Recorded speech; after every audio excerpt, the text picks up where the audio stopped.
நான் அல்வாவோடு இந்த நிகழ்ச்சியை தொடங்கலாம் என்று இருக்கிறேன். அல்வா எடுத்துக்கொள்ளுங்கள். ஆக எடப்பாடி பழனிசாமி பதவி விலக வேண்டும்னு நீங்கள் சொல்கிறீங்க. 2-3 டேக் வாங்காதீங்க, ஒரே டேக்கில் முடிச்சிடணுன்ட்டு இது அப்போ பண்ணுவார். இப்போ நீங்கள் சிஎம் ஆகிட்டீங்க, 1000 வேலை இருக்குது. நீங்கள் போய் அல்வா தூண்டுறது எதுக்கு சார்? இன்டெலிஜென்ஸ் ஐஜியை கூட கொண்டு போகிறீங்க. நான் இதை நகைச்சுவைக்காக சொல்ல எனக்கு கோபம் வரும். ஒரு ஐஜி செந்தில்வேல் அவர்கள் முகத்தில் அப்படி ஒரு ரயிலில் கற்பனை பண்ண இது. இன்னொன்று, இந்த ஸ்கூலில் ஆசிரியர்கள் மத கலவரம் உருவாகக்கூடிய சூழல் மதுரை திருப்பரங்குன்றத்தில் ஏற்பட்டு கொண்டிருக்கு. இது இருந்துட்டு இருக்கு. இன்டெலிஜென்ஸ் ஐஜி இப்போ இங்கே உட்காந்துக்கிட்டு சிஎம் அல்வா சாப்பிட்றத அவரோட மனைவி போல அருகில் இருந்து அப்படியே புன்முறுவலோடு பூரித்து போய் அதை பார்த்து கொண்டிருக்கிறேன்னா இன்டெலிஜென்ஸ் ஐஜிக்கு இது சாதாரண விசிட்டு தானே பார்த்து. முதல்வரை வரவேற்க வழிநெடுகும் பெண்கள் நின்றிருந்தார்கள். எவ்வளோ பாட்டி தராங்க? 200 ரூபாயா? சாப்பாடு எதுவும் கொடுத்தாங்களா? ஒன்றும் கொடுக்கலையா சார்? ஸ்டார்ட் டயலாக்னு சொன்னோன்னே வரிசையாக ஒரு ஸ்கீம் எல்லாம் சொல்கிறாரு. அந்த குடும்பம் இது 1000 ரூபா இது என்ன இன்னைக்கு ரொம்ப ஜாம் ஆகுது. சின்ன பிள்ளைங்கிட்ட போய் ஆட்சி எப்படி இருக்குன்னு கேட்டுருக்காரு. அவர் என்ன பண்ணுறது? இந்த கவர்மெண்ட் பிடிச்சிருக்கா உங்களுக்கு? முதல்வருக்கு என்ன நடக்கிறது என்பது தெரியவில்லை. எனக்கு கிடைத்த தகவலின்படி உளவுத்துறை அறிக்கைகளை படிப்பதே துணை முதல்வர் தினேஷ் தான். துணை முதல்வர் உதயநிதி சார். இது டார்க் காமெடி. அவர் நேற்று தான் ஆனார். இந்த ஆட்சி வந்ததுலேருந்தே துணை முதல்வர் தினேஷ் தான். சிஎம்ஐ பார்க்க போகிறீங்க சங்கர் அப்படின்னு சொன்னோன்னே கடகடன்ட்டு பேசி இருக்கிற பிரச்சனைகள்லாம் என்னென்னு நோட்ஸ் எடுத்துக்க போகிறேன். குயிக்காக சிஎம்கிட்ட என்னன்னு சொல்ல முடியும்ட்டு. எந்த பிரச்சனையை ஆரம்பித்தாலும் அது ஒன்றும் இல்லைங்க, பிஜேபி அப்படி தாங்க சொல்லும். சார் நீங்கள் சிஎம் நல்லா பண்ணுறீங்க, அதிகாரிகள் நல்லா தான் வேலை செய்கிறாங்க ஆட்சியில். அடுத்த செகண்டு சார் இது பாட்டாளி மக்கள் கட்சி பாமகன்னா இப்படி தான், அவங்களுக்கு வேறு வேலை இல்லை சார். என்ஃபோர்ஸ்மெண்ட் டைரக்டரேட் பிஜேபி அப்படி தாங்க பண்ணுவாங்க. அவரோட பதில் கேட்டு நான் நோட்டை மூடி வச்சிட்டேன். வேறு என்ன பேசுவீங்க? இதில் ஏதாவது ஒன்றை சரி செய்து கொள்ள வேண்டும் என்று இந்த அரசு முனைப்படுத்ததாக உங்களுக்கு தோன்றி இருக்கிறதா? இந்த விஷயம் அவங்க முனைப்பு எடுத்திருக்காங்க. திரு அண்ணன் திருமாவளவன் அவர்கள் இங்கே வராவிட்டாலும் அவரது மனது இங்கே தான் இருக்கிறதுன்னு சொல்லிட்டாரு. திரும்பியோ வியாமான்ஸ்லாம் அங்கே இல்லையா, குழப்பத்தை கொண்டு போனாதுன்னு சொல்லிட்டாரு. வேற ஒரு ஃப்ளோவாக போய்கிட்டு இருக்கு. நீ ஏன்பா?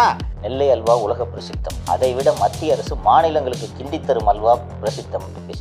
வணக்கம் சவுக்கு மீடியா நேயர்களே, மீண்டும் அரசியல் அரட்டையில் உங்களை சந்திப்பதில் மிக்க மகிழ்ச்சி. திருமணம்லாம் முடிந்து மிக நீண்ட இடைவெளிக்கு பிறகு வந்திருக்கிறேன். தமிழக அரசியல் குறித்து தொடர்ந்து நான் பார்த்துக்கிட்டு அப்டேட் பண்ணிட்டு தான் இருக்கேன். ஸோ தொடர்ந்து தமிழ்நாட்டில் இப்போ என்ன நடக்குது அப்படின்னு சொல்லிட்டு பேச இருக்கிறோம் பாருங்கள். சார் வணக்கம். வணக்கம். வணக்கம் லியோ. என்ன வரவேற்பதுக்காக பொக்கே நாங்கள் வச்சுருக்காங்க. ஆமாம், இல்லை என்னை காப்பாற்றினதுக்கு பொசுக்குன்னு கேள்வி கேட்டுடுறாரு. ஸோ அப்படியே உங்கள்கிட்ட தள்ளி விட்டுருவேன் கேள்வியெல்லாம். இப்போ தனியாக ஹேண்டில் பண்ண வேண்டியிருந்தது. ஸோ வந்ததுக்கு ரொம்ப ரொம்ப நன்றி, ப்ளஸ் கங்க்ராச்சுலேஷன். நன்றிகள். அண்டு நீங்கள் மலர்கொத்து கொடுத்து விட்டீர்கள். நான் அல்வாவோடு இந்த நிகழ்ச்சியை தொடங்கலாம் என்று இருக்கிறேன். ஏன் அல்வா என்பதற்கு நிகழ்ச்சியிலேயே பதில் கிடைக்கும். இந்தாருங்கள், அல்வா எடுத்துக்கொள்ளுங்கள். நன்றிகள். என் திருமணத்துக்கு கூட வாங்கி தரவில்லை அல்வா, வேற ஏதோ காமிட்டு வாங்கி தரீங்க. சரி, அவனுக்கு தான் இன்னும் கேஸ் வரல, கொடுங்க அல்வாவை. பங்கு வாங்கியிருக்கார்ல. சரி, ஏன் அல்வாவோடு தொடங்குகிறோம் என்பதற்கு காரணம் இருக்கிறது. சமூக வலைத்தளங்களில் பார்த்திருப்பீர்கள். நீங்கள் பார்த்தீங்களா? என்ன நடந்துச்சு? அல்வா தொடர்பான கதையை சொல்லுங்கள். இல்லை, லியோ வந்ததுக்கப்புறம் கூட என்கிட்ட தான் அந்த கேள்வியை கேட்கணும். நீங்கள் தான் கேட்கணும். இப்போ என்ன அரசியலில் இப்போ என்ன நடந்துட்டு இருக்குதோ அதுக்கும் இந்த அல்வாக்கும் சம்மந்தம் இருக்குதுன்னு நினைக்கிறேன் சார். இருக்குது, அது வரைக்கும் புரியுது உங்களுக்கு. ரைட். நெல்லைக்கு ஆய்வுக்காக தமிழக முதல்வர் அவர்கள் சென்றிருந்தார். போயிட்டு என்ன பல்வேறு நலத்திட்ட உதவிகள், ஒரு டாடா இண்டஸ்ட்ரி ஒன்று தொடங்கி வச்சுருக்காருன்னு நினைக்கிறேன். இதெல்லாம் பண்ணியிருக்காரு. அதோடு மிக முக்கியமாக திருநெல்வேலியில் உலக பிரசித்தி பெற்ற இருட்டுக்கடை அல்வா கடைக்கு சென்று நேற்று இரவு என்று நினைக்கிறேன் போய் அங்கே அல்வாவை வாங்கி சாப்பிட்டு விட்டு அவரோட எக்ஸ் ஹேண்டில்லையே நமக்கு நாமே திட்டம் பற்றி பேசணும்ல, நம்ம அப்போ போய் அதே கடையில் அல்வா சாப்பிட்ட ஃபோட்டோவையும் நேற்று அல்வா சாப்பிட்ட ஃபோட்டோவையும் போட்டு சமூக வலைத்தளங்களில் பகிர்ந்திருக்கிறார். ஃபஸ்ட்டு அவர் போட்ட ஃபோட்டோவை பார்க்கும்போது அவர் மட்டும்தான் நின்று கொண்டு இருப்பது போல் தெரிந்தது. அதற்கு பிறகு பார்த்தால் இன்று காலை தமிழக அரசின் செய்தி விளம்பரத்துறை இருக்கு இல்லையா, டிஏபிஆர், அவங்க அஃபிஷியலாக ரிலீஸ் பண்ணுறாங்க சிஎம் அல்வா கடைக்கு போனார் அப்படின்னு. அதன் பிறகு அங்கே பகிரப்பட்ட அந்த படங்களில் பார்த்தால் கூட அமைச்சர் திரு கே நேரு அவர்கள் இருக்கிறார். உளவுத்துறை ஐஜி திரு செந்தில்வேல் அவர்கள் இருக்கிறார். அந்த ஒரு உளவுத்துறை ஐஜி திரு செந்தில்வேல் அவர்களின் முகத்தில் அப்படி ஒரு பூரிப்பு. இதில் கவனிக்க வேண்டிய விஷயமா நான் என்ன பார்க்குறேன்னா, எதிர்க்கட்சி தலைவராக இருக்கும்போது நம்ம பேசணும், அந்த ஸ்ட்ராட்டஜிஸ்டோட ரோல் என்னன்றது நம்ம நிகழ்ச்சியில் பேசினப்போ, அந்த நமக்கு நாமே திட்டத்தை திரு சுனில் கனுகுல் அவர்கள் வடிவமைத்திருந்தார்னு சொல்லும்போது, அங்கே எந்தெந்த பாயிண்ட்லாம் முடிவு பண்ணிருப்பாங்க. சார் நீங்கள் நேரம் இங்கே வரீங்க, இந்த இடத்துல மசால் வடை திங்கிறீங்க, அதுக்கு பக்கத்தில் வந்து உளுந்த வடை சாப்பிட்றீங்க, அப்புறம் வந்து கிராம சபை கூட்டத்தில் இப்போ 4 நம்ம ஜூனியர் ஆர்டிஸ்ட் எல்லாம் உட்கார வச்சுருப்போம். அவங்கள எந்திரிச்சு ஸ்டாலின் ஐயா நீங்கள் எப்போ ஆட்சி முதல்வர் ஆவீங்க ஐயான்னு பேச வைப்போம். நீங்கள் வந்து சீக்கிரம் வந்துடுறேன், நீங்கள் கவலைப்படாதீங்க. ஆக எடப்பாடி பழனிசாமி பதவி விலக வேண்டும்னு நீங்கள் சொல்கிறீங்க, 2-3 டேக் வாங்காதீங்க, ஒரே டேக்கில் முடிச்சிடணுன்ட்டு இது அப்போ பண்ணுவார். இப்போ நீங்கள் சிஎம் ஆகிட்டீங்க, 1000 வேலை இருக்குது. நீங்கள் போய் அல்வா துண்டுறது எதுக்கு சார் இன்டெலிஜென்ஸ் ஐஜியை கூட கொண்டு போகிறீங்க? நான் இதை நகைச்சுவைக்காக சொல்ல எனக்கு கோபம் வருது. நம்ம நிகழ்ச்சியில் தொடர்ந்து இங்கே நடக்கக்கூடிய சட்டம் ஒழுங்கு சீர்குலைவை பற்றி பேசி கொண்டிருக்கிறோம். எடப்பாடி பழனிசாமி ஒரு நாளைக்கு ஒரு ட்வீட்டு இல்லை 2 நாளைக்கு ஒரு ட்வீட்டு போட்டு கொண்டிருந்தவர் இப்போல்லாம் ஒரு நாளைக்கு சட்டம் ஒழுங்கு சம்மந்தமாக மட்டும் 3 ட்வீட்டு போடும் அளவுக்கு நாட்டில் ரொம்ப மோசமான குற்றம் அவருக்கே வேலை வைக்கிறாங்க. நீ காலை 8 மணிக்கு ஒரு ட்வீட்டு, ஃபஸ்ட்டு ட்வீட் வந்து இந்த ஒரு ரயிலில் கர்ப்பிணி பண்ண அது ஒன்று ஆச்சுங்களா. அதுக்கப்புறம் வந்து இன்னொன்று இந்த ஸ்கூலில் ஆசிரியர்கள் இது வந்துக்கிட்டு இருக்கு. இதை விட முக்கியமாக நம்ம 2 பேரும் விவாதித்தோம். குற்றச்செயலில் ஈடுபட்ட 75 பங்களாதேஷை சேர்ந்த குற்றவாளிகள் எங்கே போனார்கள் என்றே தெரியவில்லை. அவங்கள சிறப்பு முகாமில் வைக்கணும், காணாதவங்க எங்கே போனாங்கன்னே தெரியல. இது போக தொடர்ந்து NIA அமைப்பு தமிழகத்தில் IS இயக்கத்திற்கு ஆதரவு தெரிவிக்கக்கூடியவர்கள் இருக்கிறார்கள்னு பல இடங்களில் ஒரு 10 நாட்களுக்குள் 2 சோதனைகளை நடத்திவிட்டார்கள். அந்த 2 சோதனைகளின் முடிவில் ஒருவரை கைது செய்திருக்கிறார்கள். இது NIA இதை விசாரித்தாலும் தமிழ்நாட்டில் தானே இது நடக்குது. அப்போ இது நம்ம வேலை இல்லையா? இது போக மத கலவரம் உருவாகக்கூடிய சூழல் மதுரை திருப்பரங்குன்றத்தில் ஏற்பட்டு கொண்டிருக்கிறது. இது உளவுத்துறையோட மிகப்பெரிய தவறு. நவாஸ்கனி MP அங்கே அனுப்பி இந்த பஞ்சாயத்தை உருவாக்குனதே இந்த அரசுன்னு சொல்லிகிட்டு இருக்கோம். இவங்க சின்ன பிரச்சனையாகும்னு நினச்சிக்கிட்டு இவங்க ஆரம்பித்து விட்டாங்க. அது பெரிய பிரச்சனை, இன்றைக்கி வரைக்கும் பேசிகிட்டு இருக்காங்க. இந்த நீங்கள் பிஜேபி ஆதரவாளர்கள் சமூக வலைத்தளங்களில் பதிவிடுவதெல்லாம் பார்த்தா முருக பக்தர்கள் இது எங்கள் உரிமைன்னு இப்போ இன்னும் ஒன்று சாமி கும்பிட வேணாம்னு சொன்னாங்க, அதை இஷ்யூ ஆக்குறாங்க. பிஜேபின்னு அதை தொடர்ந்து எடுத்துக்கிட்டு இருக்காங்க. ஒரு சின்ன பொறி போதும், சொன்னேன் நான், ஒரே ஒரு பொறி போதும் இது பற்றிக்கிறதுக்கு. இது இருந்துகிட்ருக்கு. இன்டெலிஜென்ஸ் ஐஜி இப்போ இங்கே உட்காந்துக்கிட்டு சிஎம் அல்வா சாப்பிட்றத வந்து அவரோட மனைவி போல் அருகில் இருந்து அப்படியே புன்முறுவலோடு பூரித்து போய் அதை பார்த்து கொண்டிருக்கிறேன்னா இன்டெலிஜென்ஸ் ஐஜிக்கு இது சாதாரண விசிட்டு தானே பார்த்து. செக்யூரிட்டி SP ஒருத்தர் இருக்கார்ல, அவர் போனால் போதாதா? நாடு எப்படி குட்டிச்சவர் ஆகிட்டுருக்கு சிஎம்க்கு கீழேன்றதை நான் சொல்கிறேன். இவர் இது போன உடனே அந்த இருட்டு கடை அல்வாவுக்கு ஒரு எக்ஸ் ஹேண்டில் இருக்கும்ல அவங்க, ஏன்னா இப்போ நார்மலாக வந்து ஒரு நகை கடையை இல்லை ஒரு கடைகளை திறந்து வைக்க ப்ராடக்டை விற்கிறதுக்கு விளம்பர மாடல் கூப்பிடுவாங்க இல்லைங்களா? நடிகர் மற்றும் நடிகைகளை கூப்பிடுவாங்க, ஆடை வடிவமைப்புக்கெல்லாம் அதுக்குன்னு விளம்பர மாடல்கள் இருப்பாங்க. ஒரு அல்வா கடைக்கு வந்து ஒரு சீஃப் மினிஸ்டரே விளம்பர மாடலாக இருக்கிறது அந்த கடைக்கு எவ்வளோ பெருமை. எங்களுக்கு வேறு கிளைகள் கிடையாது, அதனால தான் முதலமைச்சர் நேராக வந்து இங்கே அல்வா துண்டுறாரு அப்படின்னா அந்த கடையில் முதல்வர் வருகை தந்தது எங்களுக்கு பெருமைன்னு நான் ஆட்சியாக பண்ணின்னுக்கிறீங்க. எங்கே பார்த்தாலும் சட்டம் ஒழுங்கு பிரச்சனை. நீங்கள் ரயிலில் ஒரு பெண்ணை வந்து எவனோ ஒருத்தன் மன வளர்ச்சி குன்றியவன் சீண்டியதற்கு முதல்வர் பொறுப்பாக முடியாதுன்றதை நானும் ஒத்துக்கிறேன். ஆனால் அடுத்தடுத்து பாலியல் சம்பவங்கள் நடக்குது. அண்ணா பல்கலைக்கழக சம்பவத்தில் ஆரம்பித்து வரிசையாக இன்சிடென்ட்ஸ் நடந்துகிட்ருக்கு. பொம்பளை பிள்ளைங்களை ஈசிஆரில் விரட்டுறாங்க, திமுக கொடி கட்டியிருக்கான். அது சமூக வலைத்தளங்களில் பிரச்சனையான உடனே அதுக்கப்புறம் பிடிச்சி அவரோட தாய்மாமா ADMKல இருக்கான்ட்டு நீங்கள் அதை புரட்ட பார்க்குறீங்க. இப்படி நடந்துக்கிட்டு இருக்கும்போது இவர் போய் ஜாலியாக, அது மட்டும் இல்லைங்க, நேற்று இந்தியன் எக்ஸ்பிரஸ் 4/8 நெல்லை செய்தியாளர் திரு தினகரன் அவர்கள், அந்த பையன்தான் அந்த பல்வீர் சிங்கோட இஷ்யூவை வெளி உலகுக்கு கொண்டு வந்தது அந்த செய்தியாளர். அந்த செய்தியாளர் வந்து நேற்று இந்த முதல்வரை வரவேற்க வழிநெடுகும் பெண்கள் நின்றிருந்தார்கள். அவர் போய் அங்கே அந்த அவர் எடுத்த வீடியோவில் என்ன இருக்குன்னா, வேனில் கூட்டின்னு வராங்க. அந்த வேனில் இருந்து அந்த பாட்டிங்களால் இறங்க முடியல, கொஞ்சம் உயரமாக இருக்கு. நான் பார்த்தேன் அதை போட்டிருந்தாரு. அதில் போய் ஒரு வயதான பெண்மணிட்டு கேட்குறாரு, எவ்வளோம்மா கொடுத்தாங்கன்னா 200 ரூபா. எனக்கு என்ன வருத்தம்னா, சமூக வலைத்தளத்தில் எழுதுகிற ஊப்பிக்கும் 200 ரூபா கொடுக்குறீங்க, அந்த பாட்டிக்கு 200 ரூபா கொடுத்தீங்கன்னா நீங்கள் மட்டும் நிறைய சம்பாதிக்கிறீங்க, கொஞ்சமாவது ஏற்றி கொடுக்கக்கூடாது, அவங்க 200 ரூபா தர்றாங்க அப்படின்னு சொல்கிறாங்க. சாப்பாடு போட்டாங்கன்னா ஒன்றுமே கொடுக்கலையா காலையில் இருந்து இந்த பாட்டி சொல்லுது, கொடுப்பாங்கம்மா கவலைப்படாதீங்கம்மான்றாரு. அதை ஒரு புறம் வைத்து விட்டு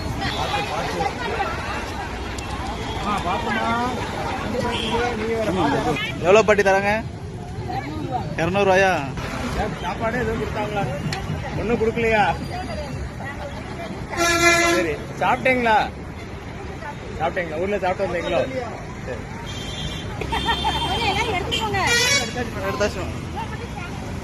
அடுத்த வீடியோவில் சின்ன குழந்தைங்க ஸ்கூல் பிள்ளைங்க ஒரு 8th ஸ்டாண்டர்ட் இருக்குன்னு நினைக்கிறேன் இந்த பிள்ளைங்க. இவர் பாட்டுக்கு போய் நல்லா இருக்கீங்களா, புதுமை பெண் திட்டம் தெரியுமா, மகளிர் உரிமை தொகை தெரியுமா, அப்புறம் நீங்கள் நான் முதல்வன் திட்டத்தில் சேரலையா, இவர் ஸ்கீம் ஒரு 5-6 ஸ்கீம் சொல்லி கொடுத்துட்டாங்க. ஓகேவா, போனோடனே டயலாக்னு சொல்லுவாங்கள்ல, சார் ஸ்டார்ட் டயலாக்னு சொன்னோடனே வரிசையாக ஒரு ஸ்கீம் எல்லாம் சொல்கிறாரு. அதில் அந்த பிள்ளைக்கு வந்து இந்த புதுமை பெண்ணுன்னு சொன்னோன்னே ஸ்கூல் பிள்ளை தானே, கல்லூரிக்கு மாணவிகளுக்கு தானே இது தர்றாங்க, அது முழுகிது திருத்துருன்னு. இவர் பதிலுக்கு வெயிட் பண்ணுறதே இல்லை, இவர் பாட்டுக்கு அடுத்தது உரிமை தொகை போயிட்டாரு. அப்புறம் அந்த குடும்பம் இது 1000 ரூபா இது மகளிர் உரிமை தொகை. ஆமா, இல்லம் தேடி மருத்துவம் வந்தது, வீட்டு தேடி மருத்துவம் அது மாத்திரை கொடுக்குறாங்க. இந்த கவர்மெண்ட் பிடிச்சிருக்கா உங்களுக்கு? பிடிச்சிருக்கு. புதுமை பெண் என்ன புதுமை பெண்ணா? பள்ளிக்கூடத்தில் ஆமா, பள்ளிக்கூட கவர்மெண்ட் ஸ்கூல்ல படிச்சு கொடுக்குறாங்க. இவரை ஏமாத்திக்கிறது இல்லாமல் தமிழகம் முழுக்க நாசமாகி கொண்டு இருக்குது. நான் தொடர்ந்து முதல்வருக்கு என்ன நடக்கிறது என்பது தெரியவில்லைன்னு நான் சொல்லிட்டு இருக்கேன்.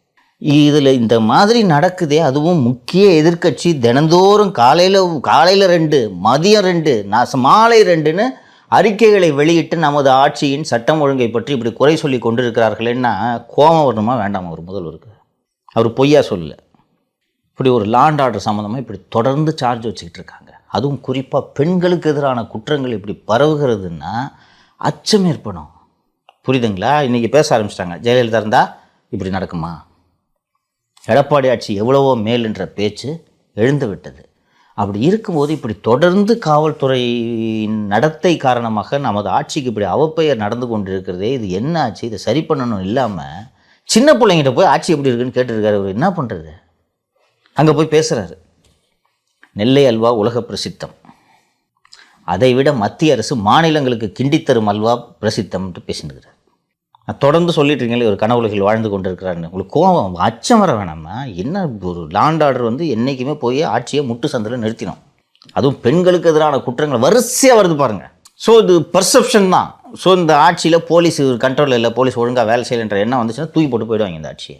இது தெரியாமல் இவர் பாட்டுக்கு மகிழ்ச்சியாக அங்கே அந்த மக்களோட அந்த சின்ன பிள்ளைங்களோட அது ஷூட்டிங்னு சொல்லிட்டா போதும், கூலிங் கிளாஸை போட்டுக்கிறாரு, கிளம்பிடுறாரு, போயிட்டு ரைட்டு இந்த 4 ஸ்கீம் சொல்லிடுறாங்க.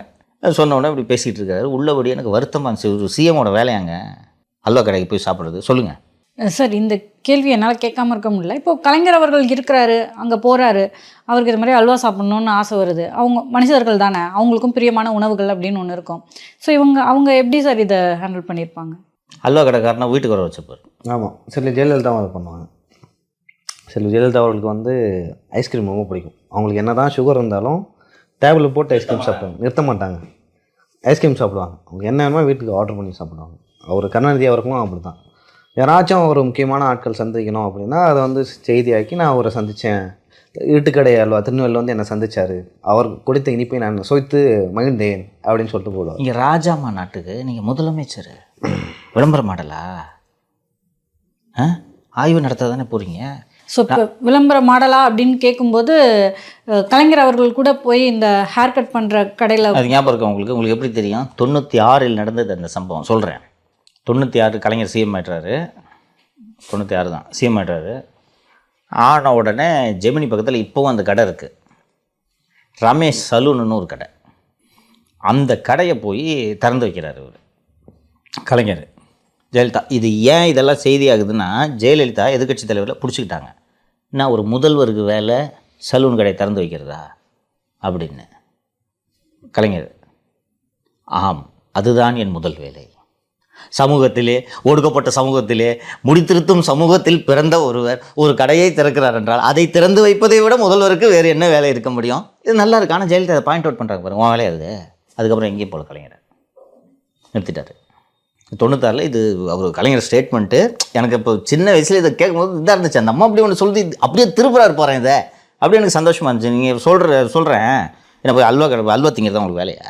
அவ்வளோ ஆசையாக இருந்துச்சுன்னா நம்ம போய் ஒரு 1/2 கிலோ வாங்கி போனால் முடிஞ்சு போச்சு. அதான் கேனர் கூடவே சுற்றுனுக்கிறாரு. அப்புறம் அந்த மாவட்டத்தை சேர்ந்த தான் பொறுப்பு அந்த மாவட்டத்துக்கு அந்த மாவட்டத்தை சேர்ந்த முன்னாள் சபாநாயகர் ஆவுடையமே பக்கத்தில் நிற்கிறாரு. அதெல்லாம் விட என்ன உங்கள் ஆட்சியில் என்ன அதிகாரிகள் என்ன இந்த வேலை தானே செஞ்சுருக்காங்க. அந்த எஸ்பியை கூட்டு போய் ஒரு 1/2 கிலோ அல்வா வாங்கிட்டு சொன்னால் போய் வாங்கிட்டு வர போகிறாரு, கலெக்டர் சொன்னால் வாங்கிட்டு வர போகிறாரு. நீங்களே போய் அங்கே எத்தனை கேமரா இருந்துச்சு பார்த்தீங்களா? பார்த்தா எதிர்க்கட்சியாக இருக்கும்போது இந்த பிஆர் வேலையை செய்யலாமா? அந்த நமக்கு நம்ம சொன்னேன்ல, காலையில் 6 மணிக்கு டிஷர்ட்டு, சிவப்பு கலர் டிஷர்ட்டு, கருப்பு கலர் பேண்ட்டு போட்டுக்கிட்டு மசால் வடை தின்னுட்டு அப்போது இது வந்தது. அப்போ கேம்பெயின் மோடு. நீங்கள் பார்த்தீங்கன்னா மோடி அவர்களே இந்த வேலையெல்லாம் பண்ணுவார் பார்த்தீங்கல்ல. இந்த பிஜேபி 2014 தான் பண்ணாங்கன்னு நினைக்கிறேன். சாய் பே சர்ச்சான்னு டீ கடையில் விவாதம் இப்படிலாம் ஆரம்பித்தாங்க. ராகுலும் போய் என்னென்ன பண்ணாங்கன்னு உங்களுக்கு நினைவு இருக்கும். அது கேம்பெயின் மோடில் நீங்கள் பண்ணலாம். இன்றைக்கி நீங்கள் சீஃப் மினிஸ்டர் அல்வா கடைக்கு போய் விளம்பரம் தேடி தரதாங்க உங்கள் வேலை.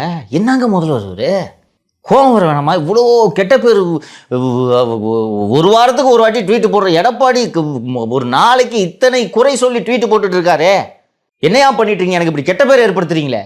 குறைந்தபட்சம் கோவம் வர வேணாம் சார்? ட்விட்டு தாண்டி சார், இப்போது உளவுத்துறை வந்து டெய்லி ஒரு நாள் முடியும் போது இன்றைக்கி என்னெல்லாம் நடந்தது அப்படின்னு சொல்லிட்டு அவங்க ஒரு ரிப்போர்ட் கொடுப்பாங்க.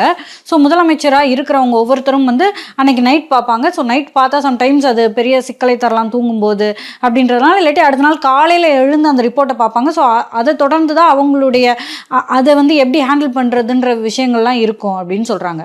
2 டிஆர் போகுமா, டெய்லி ரிப்போர்ட்டுன்னு சொல்லுவாங்க. அதை 2 உளவுத்துறை அறிக்கைகள் போகும். ஒன்று நார்மலானது, இங்கே போராட்டம் நடத்துனாங்க, இங்கே இந்த கைது, இது போன்ற விவகாரங்கள் நிறைய இருக்கும் பேஜஸ். அது டாப் சீக்ரெட்டான விவகாரங்கள் 2 ஷீட் இருக்கும், 1 ஷீட் இருக்கும்.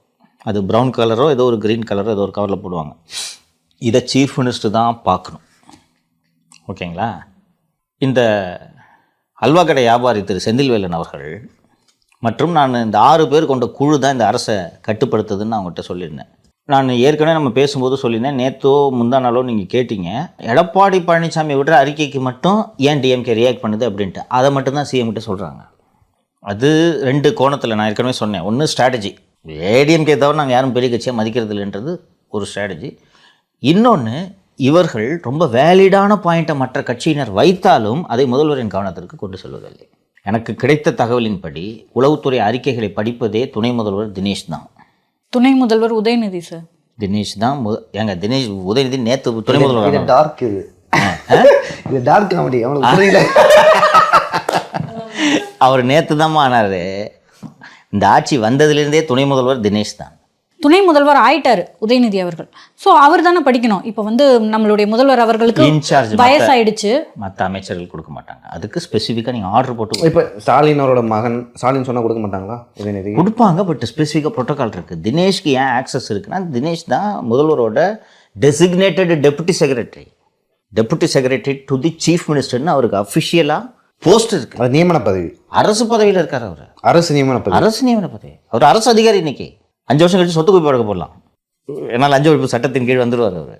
சண்முகநாதன் பார் தெரியுங்களா, கலைஞருக்கு எப்பப்பெல்லாம் திமுக அரசாங்கம் வருது அவர் கவர்மெண்ட் சர்வெண்ட் ஆகிடுவார். அரசு போனவொடனே ரிசைன் பண்ணிட்டு போயிடுவார். இப்போ தினேஷ் அஃபிஷியல். ஸோ திரு உதயநிதி அவர்களும் பார்க்கலாம், ஆர்டர் பண்ணது.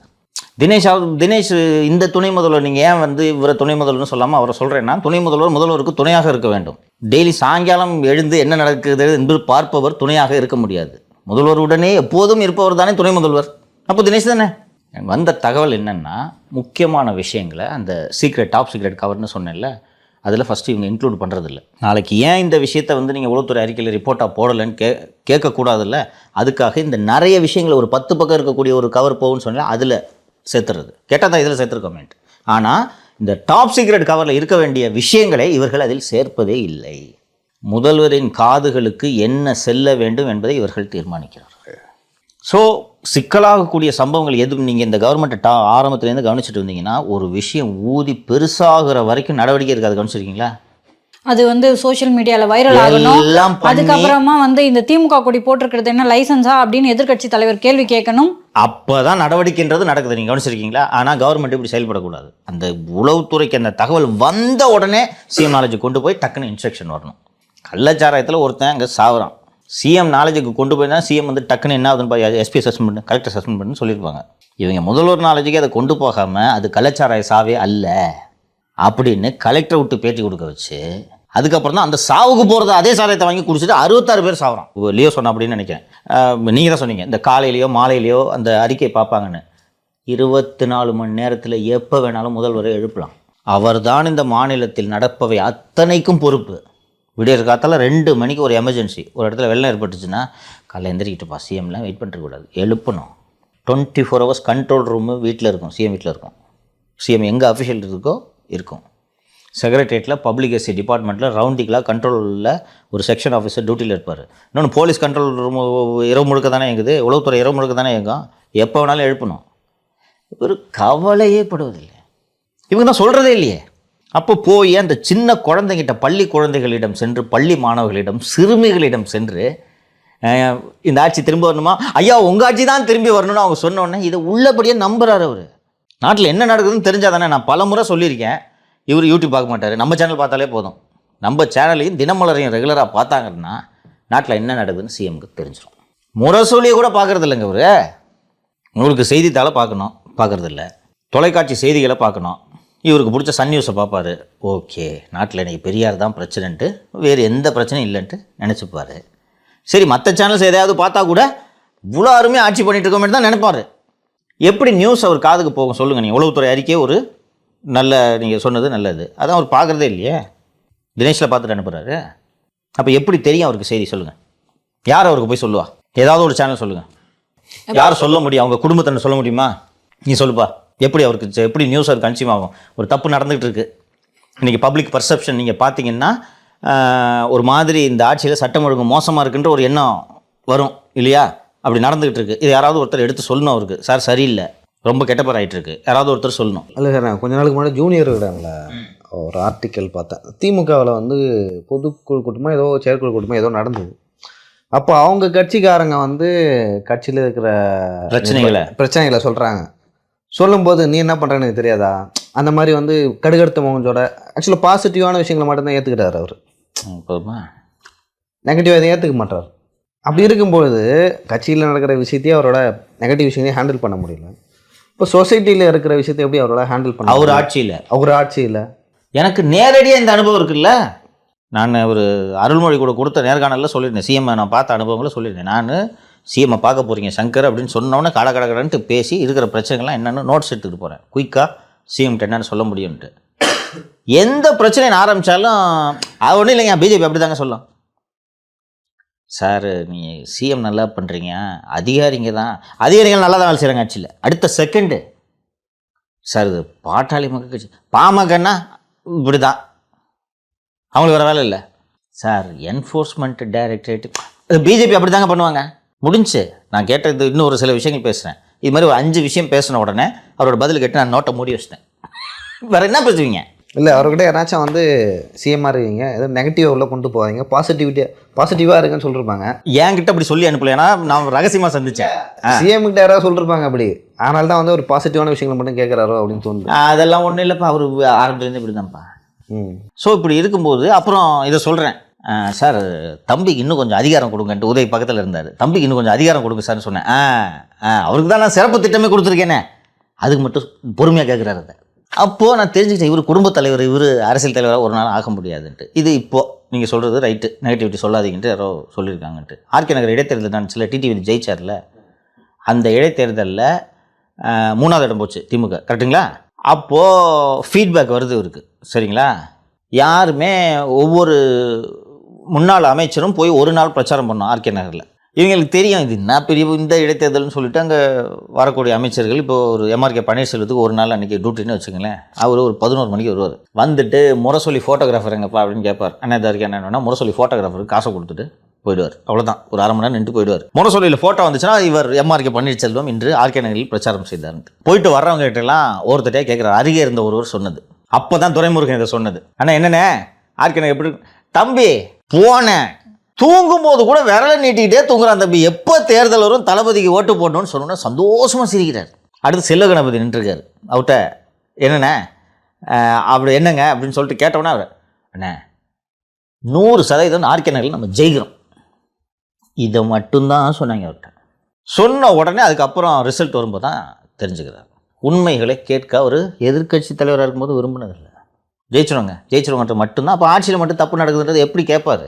கருணாநிதி எவன் குறை சொல்லலான்னா அவனை கூப்பிட்டு கேட்பார், அதை திருத்திக்கணும்னு நினைப்பார். இவர் நல்ல விஷயங்கள் இப்போது சிஎம்ஐ பார்க்க போகிறவங்க எல்லார்ட்டையும் லியோ சொன்னால் தான் நடக்குது. யார் போய் விசிட்டர்ஸ் யாராவது போனாங்கன்னாலும் உடம்பு சரியில்லை அவர்கிட்ட எதுவும் சொல்கிறாங்க. முதல்வரோட ஹெல்த்தை பார்த்துக்கிறதுக்கு ஒரு பர்சனல் ஃபிசிஷியன் ஒருத்தர் இருந்தார், ரெட்டின்னு ஒருத்தர். அவர் ஒரு யாரும் இல்லாத நேரத்தில் முதல்வரிடம் சில விஷயங்களை சொல்லிவிட்டார்ன்றதுக்காக தூக்கி விட்டாங்க அவரை. அவர் காதுக்கு எந்த விஷயம் அந்த சின்ன பிள்ளைங்க சொல்லுதில்ல, உங்கள் ஆட்சி தான் திரும்பி வரணும்னு, இது 8 கோடி மக்களின் மனநிலை என்று முதல்வர் உள்ளபடியே நம்பிக்கொண்டிருக்கிறார். நம்ம ஒன்றும் நம்ம சேனலில் வந்து காழ்ப்புணர்ச்சியோடு திமுகவை குறை சொல்லிக்கிட்டே இருக்கணுன்றதுக்காக நாம் இதை சொல்லலை. தொடர்ந்து பல்வேறு விஷயங்களை நம்ம சொல்லியிருக்கிறோம். இதில் ஏதாவது ஒன்றை சரி செய்து கொள்ள வேண்டும் என்று இந்த அரசு முனைப்படுத்ததாக உங்களுக்கு தோன்றியிருக்கிறதா? இன்னொரு விஷயம் அடுத்தது இன்னைக்கு நம்ம பேச இருந்த இல்லை, விஷயம், அவங்க முனைப்பு எடுத்திருக்காங்க. நம்ம கேஸ் போட்டு இதையும் அவர் அனுமதிச்சிருக்க கூடாது. கரெக்டுங்களா? ஆமாம், விட்டுருக்கணும். அவர் அனுமதிச்சிருக்க கூடாது. ஒரு சீஃப் மினிஸ்டர் கலைஞர் இதை செய்திருக்க மாட்டார். அவர் இதை அனுமதிச்சிருக்க கூடாது. இது நமக்கு பேக் ஃபயர் ஆகும். நீங்கள் போட்டிங்கன்னா திருப்பி வந்து பேசுவாங்க. நாளைக்கு நீங்கள் பொய் வழக்கு போட்டிங்கன்னா இதுவும் அவப்பெயர் ஆகும், பண்ணாதீங்க அப்படின்னு அவர் தடுத்துருக்கணும். அவருக்கு தெரியவே தெரியாதே. ஆக்சுவலாக இப்போ சில விஷயங்களை படித்தேன், சில நேர்காணலாம் பார்த்தேன். கலைஞர் இருக்கும்பொழுது வந்து அப்பயும் பிஜேபி ஆட்சியில் இருந்தாங்க. அப்போ வந்து பெருசாக வந்து இது பெரியார் மண், பெரியார் பூமி, நாங்கள் கொள்கைவாதிகள் அப்படின்னு பேச மாட்டார். கலைஞர் வந்து தனி ஒரு ஆளாக டிஃபெண்ட் பண்ணார். இங்கே மக்களும் வந்து அரசியல்படுத்தப்பட்டிருக்கிறார்கள். தற்போது ஏன் தொடர்ந்து வந்து பெரியார் மண்னு சொல்கிறாங்க? ஏன் வந்து ஸ்டாலினும் ஒரு தலைமை பண்பு அவர்கிட்ட இருக்க, அவரும் தலைவர், அவங்களும் கொள்கையை ஃபாலோ பண்ணுறாங்க. அப்படி இருக்கும்பொழுது எதுக்கு பெரியார் மண் சொல்லி டிஃபெண்ட் பண்ணுறாங்க பிஜேபியும் மற்ற கட்சியிலும் அப்படின்னு சொல்லிட்டு பார்க்கும்போது இங்கே வந்து சரியான தலைவர்கள் யாரும் இல்லை டிஃபெண்ட் பண்ணுறதுக்கு பிஜேபியை. இன்னொன்று வந்து இவங்க கொள்கையும் சரியாக ஃபாலோ பண்ணுறது இல்லை. பெரியார் கொள்கை என்னவோ இல்லை திமுக கட்சி கொள்கை என்னவோ அதையும் ஃபாலோ பண்ணுறது. ஏன்னா இவங்க திராவிட கட்சி எங்கே தனிநாடு கேட்டாங்க. திராவிட கட்சி பெரியார் காலத்தில் திராவிட கட்சிகள் வந்து தனிநாடு கேட்டாங்க. தற்பொழுது அப்புறம் அண்ணா வந்து சுயாட்சி தமிழகம்னு சொல்லிட்டு கேட்டார். இப்போ நீட்டுன்ற ஒரு விஷயத்துக்காக இவங்க கையெழுத்து வாங்கி அதை வந்து தடை பண்ண முடியல. அந்த அளவுக்கு வந்து இவங்க கொள்கை நீர்த்து போச்சு, சுருங்கிக்கிட்டே வருது. ஓகேவா? இவங்களால வந்து உதயநிதி அவர்களை வைத்தோ இல்லை ஸ்டாலின் அவர்களை வைத்தோ இல்லை மற்ற அரசியல் தலைவர்களை வைத்து டிஃபெண்ட் பண்ண முடியல. அப்போ அவங்களுக்கு இருக்க ஒரே கேடயம் வந்து பெரியார் தான். அதை வச்சு வந்து டிஃபெண்ட் பண்ணுறாங்க. ரொம்ப நல்லது. அதாவது பெரியாரை எதிர்த்து தொடங்கப்பட்ட திராவிட முன்னேற்ற கழகம் அந்த திராவிட இயக்கத்தின் பல்வேறு கொள்கைகளை பற்றி பேசியதால் பெரிதாக பெரியாரை உயர்த்தி பிடிக்க வேண்டிய அவசியம் இல்லாமல் இருந்தது. இன்னைக்கு அந்த திராவிட இயக்கத்தின் கொள்கைகளிலிருந்தே விலகி வெகு தூரம் வந்து விட்டார். கொள்கையும் இல்லை, தலைவர். இப்போ தலைவர் என்ன டிஃபெண்ட் பண்ணுவார்? ராமர் வந்து ஒருத்தர் இருந்தாக அவர் எந்த இன்ஜின் காலேஜில் படித்தார், அங்கே ராமர் பழமே இல்லை. அந்த அளவுக்கு தைரியமாக வந்து ஸ்டாலின் அவர்களால் பேச முடியுமா? முடியாது. அப்படி இல்லை, வேலை தூக்குறாருப்பா. முடியாது, என்னை எவனாலும் அடிக்க முடியாது, நான் திருப்பி அடிச்சா தாங்க மாட்டேன் அப்படின்னு சொல்லிட்டு அப்போவே சொன்னார் கலைஞர். சில பேட்டிகளை நீங்கள் பார்த்துருக்கலாம். அப்படி வந்து தனி ஒரு ஆளாக இங்கே இருக்கிற மத்திய அரசை வந்து எதிர்க்க முடியுமா திமுகவில் அப்படின்னா முடியாது. அதனால தான் வந்து இவங்க வந்து பெரியார் அந்த கேடயத்தை முன்னாடி வைக்கிறதுக்கு காரணமே முன்னாடி வைக்கிறாங்க. இன்னொன்று அந்த பெரியார்னு மீண்டும் மீண்டும் அதை சர்ச்சையாக்கி மற்ற பிரச்சனைகளிலிருந்து ஒளிந்து கொள்ள விரும்புகிறார்கள் நான் பார்க்குறேன். இப்போ இந்த சிஎம் இல்லை, அவங்க பெரியார்னு சொல்கிறாரு. பெரியார் வந்து கொள்கைவாதி, அவர் வந்து பெண் விடுதலை, சமூக நீதிலாம் அதுக்காகலாம் பாடுபட்டார். இப்போ மக்கள் எப்படி டைவெர்ட் ஆகுதுன்னா இவங்க நடக்கிற பிரச்சனைலாம் பெரியார் தான் காரணம். டைவெர்ட் ஆகுது, எல்லா கோபமும் வந்து பெரியார் மேலே போகுது. இன்னும் சொல்ல போனோன்னா பேசி திட்டு வாங்கி கொடுக்குறாங்க பெரியார் மேலே இருந்த அந்த மரியாதை எல்லாம் வந்து இவங்களால கெடுது. அண்டு முதல்வர் சரியாக கவனம் செலுத்தாத காரணத்தினால் ரொம்ப ஒரு முக்கியமான விவகாரம் சத்தமில்லாமல் சிக்கலாக்கி கொண்டிருக்கிறது. ஒரு 2 மாதங்களுக்கு முன்னால் நாமளும் நம்ம சேனலில் பேசியிருக்கிறோம். சாம்சங் தொழிலாளர் பிரச்சனையும் உங்களுக்கு நினைவு இருக்குன்ட்டு நினைக்கிறேன்.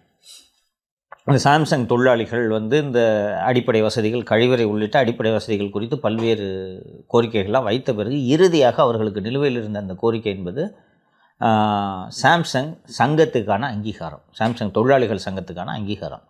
சாம்சங் நிறுவனம் என்ன சொன்னது? சங்கத்து பேரில் சாம்சங் இருக்கக்கூடாது, நீ வெறும் தொழிலாளர் சங்கம்னு வச்சுக்க அப்படின்னு சொல்லி நீண்ட போராட்டம் நடந்து கிட்டத்தட்ட திராவிட முன்னேற்ற கழகத்தின் ஒரு அணியாக மாறிப்போன தமிழக மார்க்சிஸ்ட் கம்யூனிஸ்ட் கட்சி முதல் முறையாக தொழிலாளிகளின் நலனுக்காக தொழிலாளர் விரோத திமுக அரசுன்ட்டுலாம் விமர்சனம் செய்து அதற்கப்புறம் சாம்சங் பிரச்சனையை தீர்த்து வைத்த முதல்வருக்கு நன்றின்னு போனாங்க எல்லாம். அதற்கு பிறகு பார்த்தா ஸ்ட்ரைக் முடிஞ்சு எல்லாம் விட்ரா பண்ணிட்டு போய் சேர்ந்துட்டாங்க. அதுக்கப்புறம் பார்த்தா தமிழ்நாடு கவர்மெண்ட்டு தனது தொழிலாளர் துறையின் மூலமாக அந்த சாம்சங் தொழிற்சங்கத்துக்கு அனுமதி தராமல் இழுத்து வந்ததுன்றது நமக்கு பின்னாளில் தெரிய வந்தது. ஸ்ட்ரைக் இப்போ தானே முடிஞ்சிச்சு, திருப்பி ஒரு ஸ்ட்ரைக்கு தொடங்க முடியாதுல்ல. இதில் என்ன சிக்கல்னா, ஒன்று உறுதியாக சங்கம்லாம் கிடையாது அப்படின்னு கூட்டணி கட்சிக்கிட்ட கூப்பிட்டு சொல்லணும். சங்கம்லாம் அனுமதி கொடுக்க முடியாது, புரியுதுங்களா? நான் பல பன்னாட்டு நிறுவனங்கள் இங்கே முதலீடு செய்து வரணும்னு சைக்கிள்லாம் ஓட்டி அமெரிக்கா வரைக்கும் போய்ட்டு நான் முதலீடு கேட்டுக்கிட்டு இருக்கேன். நீங்கள் இந்த மாதிரி இங்கே சங்கங்கள்லாம் வச்சுக்கிட்டீங்கன்னா எவனும் வரமாட்டான். இது யதார்த்தம். இங்கே சங்கம் வலுவாக இருக்குது, ட்ரேட் யூனியன் வலுவாக இருக்குன்னு சொன்னாலே அவனை இன்வெஸ்ட்மெண்ட்டுக்கு வர மாட்டான். ஏன்னா சாம்சங் எங்கேயுமே உலகத்தில் வந்து அந்த மாதிரி இல்லையா? இல்லை எங்கேயுமே தொழிற்சங்கத்தை அனுமதிச்சதில்லை சாம்சங். ஓகேங்களா? ஸோ ஒன்று உறுதியாக அந்த நிலைப்பாட்டை எடுக்கணும். கூட்டணி கட்சியை கூப்பிட்டு இது பாருங்கள் விட்டுருங்க. ஓகேங்களா? எங்களுக்கு இன்வெஸ்ட்மெண்ட்டும் முக்கியம். நாங்கள் எங்கள் பீரியடில் நிறைய இன்வெஸ்ட்மெண்ட் வந்துச்சு, நிறைய வேலைவாய்ப்பை உருவாக்கணுன்றதை நாங்கள் நிறுவ விரும்புகிறோம். உங்களோட பிடிவாதத்தால் இப்போ சாம்சங் இஷ்யூ, ஏன்னா சாம்சங் இஷ்யூ இன்டர்நேஷ்னல் இஷ்யூ இல்லைங்களா? உலகம் முழுக்க சாம்சங் இருக்குது. ஸோ அதனால் இதை விட்டுருங்கன்ட்டு நீங்கள் அவங்கள கன்வின்ஸ் பண்ணியிருக்கலாம். நீங்கள் ஆங்கிலத்தில் வந்து you cannot have butter on, வறுமை காலத்தில் 2 சைடும் ரொட்டிக்கு வெண்ணெய் கிடைக்காதுன்றது you cannot have butter on both sides of the பிரெட்னு சொல்லுவாங்க. நீங்கள் மார்க்சிஸ்ட்டுகளுக்கும் நண்பராக இருக்க முடியாது, சாம்சங்குக்கும் ஒரே நேரத்தில் எப்படி நண்பராக இருக்க முடியும்? ஆனால் இவங்க இருக்கணும்னு இந்த அரசு முயற்சி செய்தது. அண்டு அங்கே அந்த பிரச்சனை தொழிலாளர்கள் பிரச்சனை முடிஞ்ச உடனே இதை பின்வாசல் வழியாக இந்த சங்கத்தை நிறுத்துறதுக்கு திமுக அரசே வேலை செஞ்சிச்சு. திமுக அரசின் தொழிலாளர் நலத்துறை அந்த சாம்சங் சங்கத்துக்கான அந்த பதிவை அங்கீகரிக்காமல் பெண்டிங்கில் போட்டாங்க. தொழிலாளிகள் சென்னை உயர்நீதிமன்றத்தை அணுகுகிறார்கள். சென்னை உயர்நீதிமன்றம் 4 வாரங்களுக்குள் நீங்கள் முடிவெடுக்க வேண்டும்னு தொழிலாளர் நலத்துறை ஆணையருக்கு உத்தரவு போட்டோன்னே அந்த 4 வாரங்கள் முடியும் தினத்தன்று சாம்சங் சங்கத்துக்கு பதிவுக்கு அங்கீகாரம் தருகிறார்கள். சரி, மேட்ரு முடிஞ்சிச்சுன்னு பார்த்தா சாம்சங் நிறுவனம் சும்மா இருக்குமா? முக்கியமான நிர்வாகிகளை சஸ்பெண்ட் பண்ணிச்சு.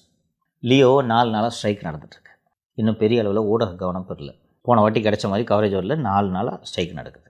இது ஒரு 3 மாதத்தில் 2வது ஸ்ட்ரைக்கு. ஒரு பெரிய நிறுவனம் இந்த மாதிரி ஸ்ட்ரைக் நடந்தது விரும்புவாங்களா? ஷேர் மார்க்கெட் இருக்குது, அடி வாங்க சார். அது ப்ரொடக்ஷன் எவ்வளோ அஃபெக்ட் அடி வாங்கும். இதை பார்த்துட்டு மற்ற ஸ்டேட்டில் இருக்க ஃபேக்ட்ரியில் அந்த மாதிரி பண்ணுவாங்க சார். ஒரு கம்பெனி அப்படி தான் பார்ப்பாங்க. அது தப்புன்னு சொல்ல முடியாதுல்ல. முடியாது. ஏன்ப்பா உலகத்தில் எங்கேயுமே எந்த நாட்டிலையும் சாம்சங் தொழிற்சங்கத்துக்கு அங்கீகாரம் கொடுக்கல. தமிழ்நாட்டில் ஸ்ரீபெரும்புதூரில் ஒரு தொழிற்சங்க அங்கீகாரம் வாங்கியிருந்துச்சுன்னா சாம்சங் நிறுவனத்தின் இதர நாடுகளில் இருக்கக்கூடிய தொழிலாளர்கள் இந்த உரிமையை கோருவார்களா மாட்டார்களா? கோருவாங்க. ஸோ சாம்சங்கு இந்த ஃபேக்ட்ரியை மூடினாலும் சரி நான் சங்கத்துக்கு அங்கீகாரம் கொடுக்க மாட்டேன்ட்டு தான் செய்வாங்க. கரெக்டுங்களா?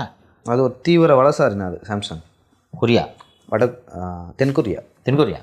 ஸோ இப்போது இந்த பிரச்சனைக்கு உங்களால் சொல்யூஷன் கண்டுபிடிக்க முடிஞ்சா?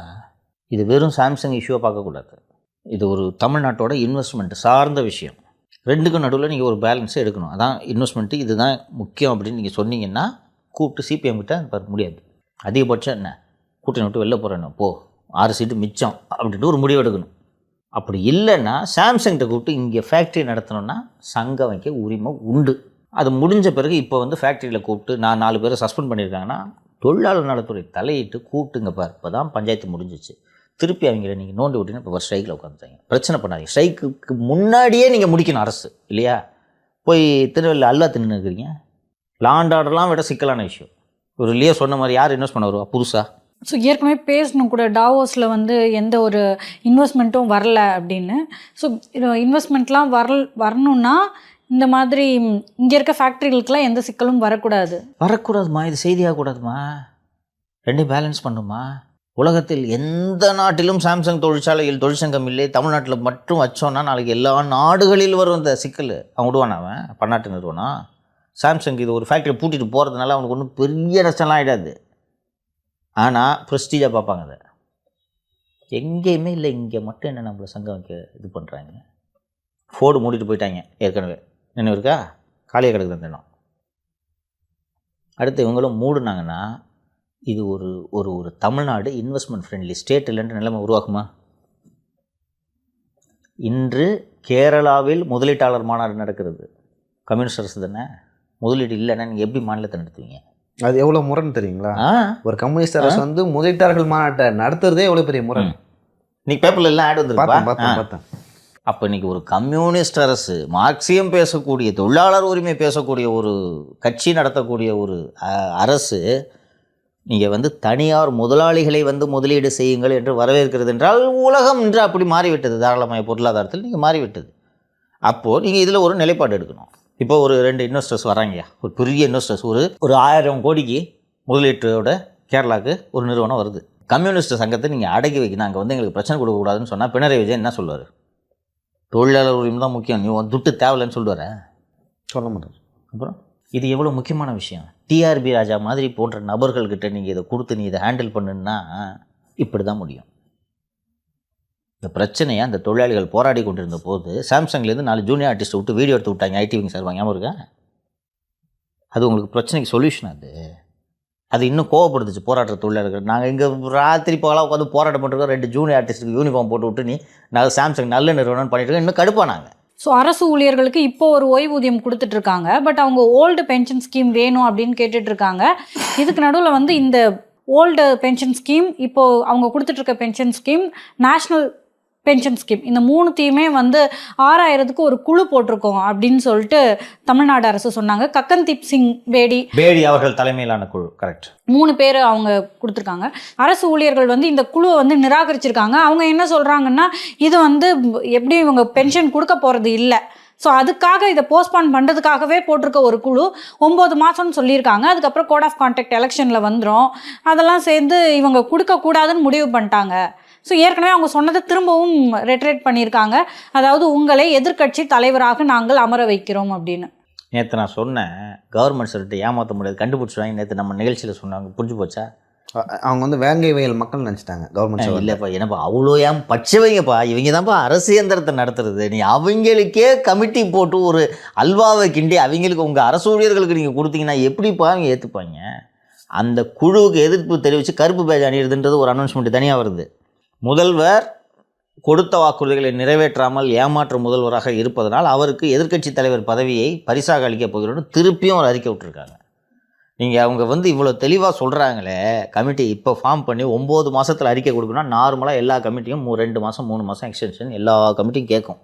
இல்லைனா கவர்மெண்ட் சொல்லியாங்க 3 மாதம் எக்ஸ்டென்ஷன்கள் இப்படி கேட்க வைப்பாங்க. இது மாதிரி எத்தனை கமிட்டி அரசு ஊழியர்கள் பார்த்துருப்பாங்க. அரசு ஊழியர்கள் தானே அந்த குழுவிலையும் வேலை செய்கிறது. எத்தனை ஆட்சியை பார்த்துருப்பாங்க தெரியாது. நீ அவங்ககிட்ட போய் இந்த வேலையை பண்ணிங்கன்னா அவ்வளோ முட்டாளாவா இருப்பாங்க இந்த கவர்மெண்ட்டில்? சாத்தியமே இல்லைன்ட்டு உங்களது நிதியமைச்சர் சட்டப்பேரவையில் சொன்னது பேரவை குறிப்புகளில் பதிவாகி இருக்கிறது. வாய்ப்பே இல்லைன்ட்டார். அப்போ நீங்கள் குழு போட்டிங்கன்னா தேர்தல் வருது. இன்னும் குறிப்பாக குழு போட்டதுக்கு ரீசன் என்னென்னா, பிப்ரவரி 25 அன்று ஒரு நாள் தற்செயல் விடுப்பு போராட்டம், மார்ச் மாதம் மாவட்ட தலைநகரங்களில் முற்றுகை போராட்டத்தை ஜாக்டோஜியோ அறிவித்திருக்கிறது. இதை ஒத்தி போகிறதுக்கு இது. இன்னொன்று, நான் ஒரு அட்மினிஸ்ட்ரேஷன் பாயிண்ட் ஆஃப் வியூவில் சொல்கிறேன், அரசு தனது பலவீனத்தை வெளிப்படுத்தக்கூடாது. புரியுதுங்களா? ஜெயலலிதா என்ன பண்ணார் ஞாபகம் இருக்கா? அது தவறு. முழுக்க முழுக்க தொழிலாளர் விரோத மனிதாபிமானமற்ற ஒரு செயல். ஆனால் ஜெயலலிதா என்ன நிலைப்பாடு எடுத்தாங்க? ஸ்ட்ரைக்கா? போ வீட்டுக்கு. 1.5 லட்சம் பேரை டிஸ்மிஸ் பண்ணாங்க ஞாபகம் இருக்கா? சரிங்க. அந்த 2001 2006 அந்த கவர்மெண்ட்டில் டிஸ்மிஸல் எப்படி தெரியுமா? டெஸ்மா என்ற எமர்ஜென்சி சர்வீசஸ் மெயின்டெனன்ஸ் ஆக்ட்னு நினைக்கிறேன். டெஸ்மா என்ற அந்த சட்டத்தின் அடிப்படையில் எப்படி தெரியுமா டிஸ்மிஸல் எப்படி நடந்துச்சு தெரியுமா? ஒரு ஆஃபீஸில் 30 பேர் இருக்காங்க. அட்டண்டன்ஸ் எடுத்து 30 பேரையும் ஒரு பேப்பரில் டைப் பண்ணி கீழ்கண்ட நபர்கள் பணி நீக்கம் செய்யப்படுகிறார்கள் நோட்டீஸ் போர்டு ஒட்டிடுவாங்க. நீங்கள் போனீங்கன்னா உங்கள் பேர் டிஸ்மிஸல் இருக்குது, நாலு வேலைக்கு வருதுன்றாங்க. தலைமைச் செயலகம் ஸ்தம்பித்தது. செக்ரட்டரி பூரா காலி. டிஸ்மிஸ் தம்பிச்சிருந்தம்மா. அப்புறம் டிஸ்மிஸ் பண்ணோன்னு வேலை பார்க்குறதுக்கு ஆள் வேணும்ல. மேடம் செக்ரட்டரியே காலியாக இருக்குது, அப்பாயிண்ட் நியூ பீப்புள். எப்படி அப்பாயிண்ட் பண்ணுறது? எம்ப்ளாய்மெண்ட் எக்ஸ்சேஞ்சில் பதிவு பண்ணி வச்சுருக்காங்களா, அப்பாயிண்ட் பண்ணு. அப்புறம் நீதிமன்றத்துக்கெலாம் போய் அவங்க நீதிமன்றம் அவங்களை திருப்பி வேலையில் எடுன்னு சொன்னோன்னே, ஏற்கனவே அப்பாயிண்ட் பண்ணுங்களா என்ன பண்ணுவீங்க? அவங்கள தான் தூக்கி டாஸ்மாகில் போட்டாங்க. அவர்கள் அப்போது எல்லாம் பட்டதாரிகள். அவங்கள போட்டு அப்புறம் எல்லாத்தையும் அப்சர்வ் பண்ணிட்டாங்கன்னு வச்சுக்கோங்க. எல்லாத்தையும் அவங்களும் அரசு ஊழியர்கள், இவங்களும் வேலைக்கு போயிட்டாங்க. அது போய் அவங்களெல்லாம் அப்சர்வ் பண்ணிட்டாங்க. அது சரியான நடவடிக்கைன்னு சொல்ல. ஆனால் அரசு தனது பலவீனத்தை காட்டக்கூடாது. இப்போது அரசு ஊழியர்களுக்கு தெரிஞ்சிச்சு. ஃபஸ்ட்டு வந்து முதல்வருக்கு எதிர்க்கட்சி தலைவர் பதவி பரிசாக அளிக்கிறோன்னு சொல்கிறதே அரசோட பலவீனம். ஆல் செட் அண்ட் டன் முதல்வருக்கு கீழே பணியாற்றக்கூடிய அரசு ஊழியர் தானே அரசு ஊழியர் சங்கத்தில் தலைவராக இருக்க முடியும். அவங்க வந்து உனக்கு எதிர்க்கட்சி தலைவர் பதவி பரிசாக அளிக்கிறேன்னு சொல்கிறாங்கன்னா இங்கே எவ்வளோ வீக்காக இருக்கீங்க. அப்புறம் பிப்ரவரி 25 அவர்கள் போராட்டம் வைத்திருக்கிறார்கள் என்பதற்காக நீ போராட்டம் பண்ணனா ஒழுங்கு நடவடிக்கை எடுப்பேன். புரியுதா? நான் அதில் சரி தவறுக்குள்ளே போகல. அரசு எப்படி நடந்துக்கணும்னு சொல்கிறேன். நிதி இல்லை, பழைய பென்ஷன் கொடுன்ற இல்லை, அரசு ஊழியர்கள் பொறுத்துக்கொள்ள வேணும். இவங்களால அது மாதிரி சொல்ல முடியல. என்னென்னா நீங்கள் தானே உங்கள் வாய் விட்டு சொன்னீங்க பழைய பென்ஷன் திட்டம் செயல்படுத்தப்படும் ஆக. அவங்க தேர்தல் அறிக்கையில் இல்லை சார் சொன்னீங்களா? இன்னொன்று, இந்த தேர்தல் அறிக்கையில் வந்து வெறும் அறிக்கையாக இருந்தால் யாரும் படிக்க மாட்டாங்க. இந்த அறிக்கையில் முக்கியமான பகுதியெல்லாம் வீடியோவை போட்டாருமா அவர். ஒரு முக்கியமான அறிக்கை ஞாபகம் இருக்கா? வீடியோ வெளியானது. இப்போ எந்த முகத்தை வச்சுட்டு இவங்க மேலே நடவடிக்கை எடுப்பேன்னு சொல்லுவீங்க? இதுதான் சிக்கல். எடப்பாடி இவ்வளோ போராட்டம்லாம் நடக்குது, அரசு ஸ்ட்ரைக்கில் இறங்கட்டுமே. எடப்பாடி பழனிசாமி வாயிலிருந்து பழைய ஓய்வூதிய திட்டம் தரேன்ட்டு ஒரு வார்த்தை வாங்குங்கம்மா. நீங்கள் வாங்க. அவர் இப்போ வரையும் சொல்லவே இல்லையா? எதிர்கட்சியாளர் நாங்கள் வந்தால் கொண்டு வரோம்னு சொல்லவே இல்லை. சொல்லுங்க. கொடுக்கக்கூடாது ஒரு தலைவர், புரியுதுங்களா? அதுவும் ஒரு லியோ சொன்ன மாதிரி வேங்கவேல் மக்கள் இல்லை, அரசு ஊழியர்கள். இது ஒரு நல்ல தலைவர் கணக்கு தர மாட்டேங்க. நீங்கள் ஒரு லியோ சொன்ன மாதிரி ஸ்ட்ரைக்கிலே அவங்க இறங்கட்டுமே சொல்ல மாட்டார். ஓல்டு பென்ஷன் ஸ்கீமை நாங்கள் தர்றோன்னு சொல்ல மாட்டார். அது எவ்வளோ இம்ப்ராக்டிக்கல்ன்றது அவருக்கு தெரியும். ஆராயலாம், பேசலாம், அவ்வளோதான். ஸோ இப்போ இவங்க வந்து போராட்டம் நிச்சயமாக நீங்கள் வந்து ஒரு கமிட்டி போட்டு 9 மாதத்தில் அறிக்கை கொடுன்னு சொல்லும்போதே நீங்கள் வீக்குன்றதை கவர்மெண்ட் வந்து புரிஞ்சுக்கிட்டாங்க. நீங்கள் ஏமாத்துறீங்கிறதையும் புரிஞ்சுக்கிட்டாங்க. இது இன்னும் கோவப்படுது அவங்கள. கூப்பிட்டு பேசி, பாஸ் துட்டில் பாஸ் கொஞ்சம் பொறுத்துங்க பாஸ், எப்படி பாஸ் அதெல்லாம் கொடுக்க முடியும்னு அவங்க பதிலுக்கு என்ன கேட்பாங்க? அப்போ இந்த 15 நாள் சரண் விடுப்பு அதையாவது கொடுங்க அப்படின்னு கேட்பாங்க. சரிப்பா, ஓல்டு பென்ஷனை பற்றி பேசாதீங்கப்பா, இந்த சரண் விடுப்பு இந்த வருஷத்துலேருந்து கொடுக்குறோன்னா கொஞ்சம் அவங்க கோபம் குறையும். இதுதான் அரசு நடத்துகிற விதம் இல்லையா? ஓல்டு பென்ஷன் ஸ்கீம் கொடுக்க முடியாது நான் சொல்கிறேன். அப்போ அந்த கோரிக்கை கொடுங்க. சரி, அப்போ ஏதாவது உங்களுக்கு கொடுங்கன்னா இது கொடுக்குறோங்க. காலியான பணியிடங்களை நிரப்புகிறோன்னு சொல்லிட்டு டிஎன்பிசி விட்டு ரெக்ரூட்மெண்ட் டெம்பரரி, அவங்களுக்கும் சந்தோஷம். சரி, நம்ம கோரிக்கையிலே 2 கோரிக்கையை அரசு ஏற்றுக்குன்னு திருப்பி பழையபடி நமது அரசுன்ட்டு உருட்டிட்டு போயிருப்பாங்க இல்லைங்களா? அதை விட்டுட்டு நீங்கள் இவங்களை ஏமாத்துறதுக்கு ஒரு கமிட்டி போட்டு, அவங்களும் அரசு கமிட்டி போட்டு விட்டது நம்ம கமிட்டியோட முடிவில் இவங்க அதை செய்வாங்கன்னு நம்பிக்கை வாங்கலாம். இப்படி எல்லாவற்றிலும் தவறு செய்கிறார்கள் தெரியுதுங்களா? அடுத்தது சொல்கிறேன். ஊதிய உயர்வு மற்றும் பணி நிரந்தரம் கேட்டு டாஸ்மாக் ஊழியர்கள் போராட்டத்தை தொடங்கிட்டாங்க. அவங்க ஒரு வித்தியாசமாக சேல்ஸ் அஃபெக்ட் ஆகக்கூடாதுன்றதுக்காக காத்திருப்பு போராட்டம்ன்ற மாதிரி, அதாவது பார்ஷலாக ஒரு 2 பேர் இருக்க வேண்டிய கடையில் ஒரு ஆளுன்ற மாதிரி அவர்கள் ஒரு போராட்டத்தில் இறங்கியிருக்கிறார்கள். அடுத்து போக்குவரத்து தொழிலாளிகள் விரைவில் போராட்டத்தில் ஓய்வூதியம் உள்ளிட்ட கோரிக்கைகளோடு இறக்குவார்கள். ஒரு அரசு பலவீனம்னு தெரிஞ்சிச்சுன்னா எல்லா தரப்பும் நெருக்கும். ஸோ இவங்க மீண்டும் மீண்டும் பார்த்தீங்கன்னா உங்களை எதிர்க்கட்சி தலைவர் ஆக்குறோம் அப்படின்னு சொல்லிக்கிட்டே இருக்காங்க. ஒரு அரசு ஊழியர்கள் நினச்சி அதை செஞ்சிட முடியுமாங்க சார்? அதுக்கு என்ன மாதிரியான இம்பேக்ட் இருக்குது சார்? அரசு ஊழியர்கள் மொத்தம் ஒரு 10 12 லட்சம் இருப்பாங்க. ஃபஸ்ட்டு அவங்கள பாதி பேர் ஓட்டு போட முடியாது, ஏன்னா எலெக்ஷன் டியூட்டியில் அவங்க தான் இருப்பாங்க. ஆனால் அவர்களால் இந்த அரசை அன்பாப்புலர் ஆக்க முடியும். 2001 1.5 லட்சம் பேர் ஜெயலலிதா ஒரே நாள் டிஸ்மிஸ் பண்ணாங்கன்னு சொன்னேன்ல. அப்போது அதற்கு அடுத்ததாக வந்த தேர்தல் 2004 மக்களவைத் தேர்தல். அப்போது தான் ஜெயலலிதா பிஜேபி கூட்டணி என்று நினைக்கிறேன். அப்போ தான் அவங்க ஆமாம், ஜெயலலிதா மக்களவைத் தேர்தலில் பிஜேபி கூட்டணி. இவங்க அப்போ தான் வாஜ்பாய் கவர்மெண்ட்லேருந்து விலகி வந்து ஐக்கிய முற்போக்கு கூட்டணி, காங்கிரஸ் கூட்டணி வைக்கிறாங்க. அப்போ அரசு ஊழியர் சங்கங்கள் வேன் வச்சுக்கிட்டு போய் ஊர் ஊராக பிரச்சாரம் பண்ணாங்க. யாருக்கு வேணாலும் ஓட்டு போடுங்க, ஜெயலலிதாவுக்கு ஓட்டு போடாது. 2024 திராவிட முன்னேற்றக் கழகம் பெற்ற 40-0 வெற்றியைப் போல அன்றும் திராவிட முன்னேற்றக் கழகம் 40-0 என்று வெற்றி பெற்றது. அதற்கு பிறகு தான் ஜெயலலிதாவோட ஒரு அணுகுமுறையில் பெரிய மாற்றம் ஏற்பட்டது. மதமாற்ற தடை சட்டம் ரத்து, ஆடு மாடு கோழி வெட்ட தடைக்கு ரத்து, இது போல் பல்வேறு விஷயங்களை ரத்து பண்ணிவிட்டு இந்த சரண் விடுப்பு அப்போவும் ரத்து பண்ணிச்சுன்னா அதை கொடுக்க ஆரம்பிக்கிறாங்க. அப்புறம் அதுக்குள்ளே இந்த அரசு ஊழியர்கள் மீது நடவடிக்கைகள்லாம் பெரும்பாலும் கோர்ட்டு மூலமாக ரத்து பண்ணிட்டாங்க. ஜெயலலிதா பேக் பண்ணது அப்போது தான். ஸோ இவங்க சொல்கிறது ஒரு கலெக்டிவான ஒரு விஷயம் தானே. இங்கே 10 லட்சம் அரசு ஊழியர்கள் என்றால் 10 லட்சம் குடும்பங்கள். அப்போ அவர்களோட தாக்கம் இருக்குல்ல. இன்னொன்று, அவர்கள்தான், அந்த அரசு ஊழியர்கள் தான் நேரடியாக அரசுக்கும் பொதுமக்களுக்குமான இணைப்பு பாலமாக விளங்கக்கூடியவர்கள் இந்த அரசு ஊழியர்கள். தாலுகா ஆஃபீஸுக்கு போகிறீங்க, இது போல் அவங்க தான் நேரடி பாலமாக இருக்காங்க. அவர்கள் ஒரு தாக்கத்தை ஏற்படுத்த முடியும். தபால் ஓட்டுகள் அவங்களோட தான் பெரும்பாலும் ஒரு தாக்கத்தை ஏற்படுத்த முடியும். அவங்க நினச்சானா அரசு புரட்டி போட்டலான்ட்டுலாம் சொல்ல முடியாது. இத்தனை கோடி மக்கள் இருக்கும்போது என்ன 12 லட்சம் பேரில் ஓட்டு போடுறவங்க ஒரு 5 லட்சம் பேர் இருப்பாங்க. அதுவும் தபால் ஓட்டு போடுறவங்க, தபால் ஓட்டு எல்லாம். சரி, நான் தாலுகா ஆஃபீஸ் போகிறேன், போயிட்டு ஒரு அதிகாரிகிட்ட போய் கேட்குறேன், திமுக அரசு அதெல்லாம் ரத்து பண்ணிட்டாங்க, அவங்களுக்கு தான் கிடையாதுன்னு சொன்னால் நான் எப்படி ஃபீல் பண்ணுவேன்? அவன் போய் வீட்டில் என்ன சொல்லுவான், ஊரில் என்ன சொல்லுவான்? இந்த 1000 ரூபாய் திட்டம் அடுத்த மாதத்தோடு நிறுத்திடுவாங்கம்மா, அவ்வளோதான், சும்மா ஃபண்ட் இல்லை, சோலி முடிஞ்சிச்சு. அதனால தான் அவங்க முதல் இணைப்பாக இருக்கிறார்கள்னு சொல்கிறேன். பெரும்பாலும் வந்து கவர்மெண்ட்டை டிஃபெண்ட் பண்ணி தான் பேசுவாங்க. கவர்மெண்ட் சர்வீஸ் பார்த்துருக்கீங்கல்ல. அப்படி இருக்கும்போது இந்த கவர்மெண்ட் போனால் தான் உங்களுக்கு அந்த 1000 ரூபாய் கிடைக்கும், இல்லைனா இலவச வேட்டி சேலை கூட கிடையாதுன்னு போட்டாங்கன்னா ஒய் மேக் தம் எனிமீஸ்? தேர்தல் அறிக்கையில் தான் இவங்க நிறைய ப்ராமிசஸ் பண்ணியிருக்காங்க. என்னெல்லாம் சொன்னாங்களோ அதில் பல விஷயங்கள் செய்யலை. இப்போது நேற்று நீங்கள் பேசும்போது கூட சொன்னீங்க, சிலிண்டருக்கு 100 ரூபாய் கொடுக்கணும், மானியம் கொடுக்கணும்னு முதல்வர் ஆசைப்படுறாரு, அதை கூட கொடுக்கறதுக்கு இங்கே நிதி இல்லைன்னு சொல்லிட்டு இந்த தேர்தல் அறிக்கையை உருவாக்குறதுக்கே ஒரு குழு போட்டாங்க, தேர்தல் அறிக்கை தயாரிப்பு குழு. ஸோ இந்த குழு வந்து என்னத்தை ஆராய்ஞ்சாங்க? ஃபார் எக்ஸாம்பிள் வந்து இப்போ இந்த தேர்தல் அறிக்கையில் நம்ம சில ப்ராமிசஸ்லாம் பண்ணுறோன்னா இது வந்து இதை செய்வதற்கான சாத்தியக்கூறுகள் இருக்கா அப்படின்னு ஆராய்ஞ்சாங்களா? அப்படி இல்லாட்டி இந்த தேர்தல் அறிக்கையில் இதெல்லாம் சொன்னால் கண்டிப்பாக நம்ம ஜெயிச்சிருவோமா அப்படின்னு ஆராய்ஞ்சாங்களா சார்? ரெண்டாவது தான்மா. 2006 தேர்தல் அறிக்கையை பற்றி நம்ம பேசணும். அந்த இலவச கலர் டிவி எவ்வளோ வேலை செஞ்சுச்சு நம்ம பேசணும். ஜெயிச்சு முடித்த பிறகு இந்த தேர்தலோட கதாநாயகன் தேர்தல் அறிக்கைன்னு கலைஞர் அவர்களே சொன்னார். அதுபோல் இப்போ என்ன நடந்துச்சுன்றதை நான் சொல்லிடுறேன். இந்த தேர்தல் அறிக்கை தயாரிப்பு குழுவின் தலைவராக திரு டிஆர் பாலு அவர்கள் நியமிக்கப்பட்டதாக எனக்கு நினைவு. அதில் என்ஆர் இளங்கோ, கனிமொழி போல் பலர் இருந்தாங்க. இத்தனை பேர் குழு இருந்தாலும் இந்த குழு உட்கார்ந்து இதில் எதை சேர்க்கலாம் எதை சேர்க்கக்கூடாதுன்றதெல்லாம் பெரிய அளவில் விவாதிக்கவில்லை. இவராக ஒரு அறிக்கை ரெடி பண்ணிட்டு டிஆர் பாலு கடைசி நேரத்தில் போயிட்டு அப்போ அதில் தான்ப்பா வாங்கப்பா இன்றைக்கி ரிலீஸ் பண்ணலாம் வாங்கப்பான்னு சொன்னோன்னே எல்லோரும் கையெழுத்து போட்டாங்கன்று தான் நான் கேள்விப்பட்டேன். இருந்தாலும் அதுக்காக எந்த ஆராய்ச்சியும் செய்யவில்லை என்று நான் சொல்லவில்லை. திரு தியாகராஜன்ட்ட ஜெயிச்சா இவர் தான் ஃபினான்ஸ் மினிஸ்டர்ன்றது அப்போதே இவர்கள் அத்தனை பேருக்கும் தெரியும். இன்னொன்று நிதி மேலாண்மை தெரிந்தவர் என்ற அடிப்படையில் அவர்கிட்ட பேசிய போது அண்ணா இது முடியும் இதெல்லாம் முடியாதுண்ணே அப்படின்ற விஷயத்தை அவரும் எடுத்து கூறியிருக்கிறார். அதையெல்லாம் மீறி எல்லா 2.25 கோடி ரேஷன் கார்டுக்கு 1000 ரூபாய் கொடுக்க முடியாதுன்றதெல்லாம் நன்றாக தெரிந்து சொல்லப்பட்ட போய் தான் அந்த அனைத்து ரேஷன் கார்டுக்கும் 1000 ரூபாய். என்னென்னா டெஸ்பரேட் ஆகிட்டாங்க இவங்க. ஞாபகம் இருக்கா?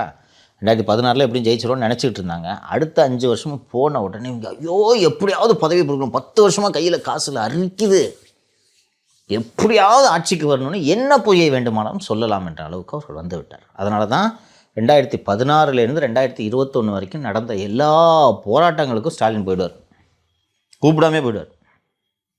அடுத்து நம்ம ஆட்சி தான், கவலைப்படாதீங்க, எல்லா கோரிக்கையும் நிறைவேற்றுறேன் அப்படின்னு சொல்லிட்டு வந்துடுவார்.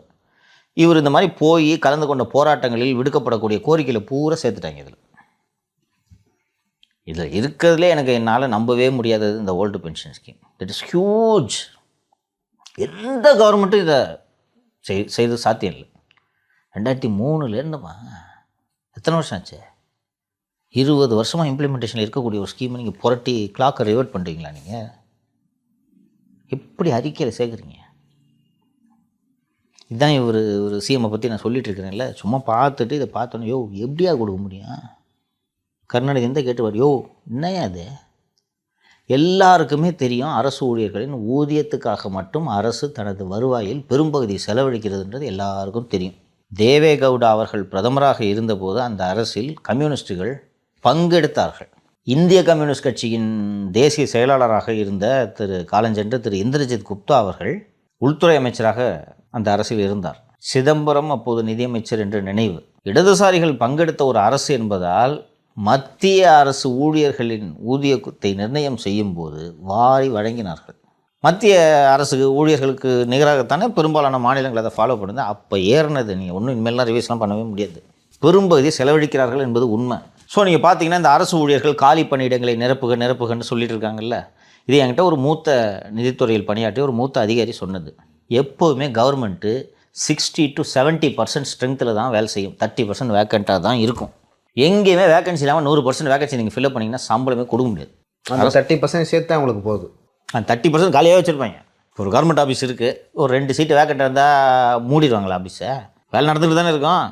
போலீஸ் ஸ்டேஷனுக்கு போகிறான், 25 பேர் வேலை செய்ய வேண்டிய ஒரு காவல் நிலையத்தில் 16 பேர் இருப்பார்கள். மீதம் உள்ளவங்க காலி பணியிடங்கள் மாறுதல் போக காலி பணியிடங்கள் ஒரு புறம் இருந்தாலும் அதிகாரி வீட்டில் வேலை செய்யறதுக்கு இருப்பான். இப்போது வேலை நடக்குதா இல்லையா? அப்படி தானே அரசு இயந்திரம். ஸோ ஒரு 30 to 40% எப்போவுமே காலியாக இருக்குன்னு ரொப்பவே மாட்டாங்க. அந்த காலி பணியிடங்களோட எண்ணிக்கை அதிகரிக்கும் போது தான் டிஎன்பிஎஸ்சியை விட்டு பண்ணுவாங்க. இந்த ஜெயலலிதா அவர்கள் இந்த 2001 கவர்மெண்ட் சர்வெண்ட்டை டிஸ்மிஸ் பண்ணது இல்லாமல் 2004 அந்த தேர்தல் தோல்வி வந்துச்சுல்ல, அது வரைக்கும் ரெக்ரூட்மெண்ட் ஃப்ரீஸு தெரியுமா? No group 1, no group 2, no group 4, no recruitment. அப்போ தான் இந்த ஜெயலலிதா ஃபேமஸான இந்த ஸ்டேட்மெண்ட்டை சொன்னாங்க.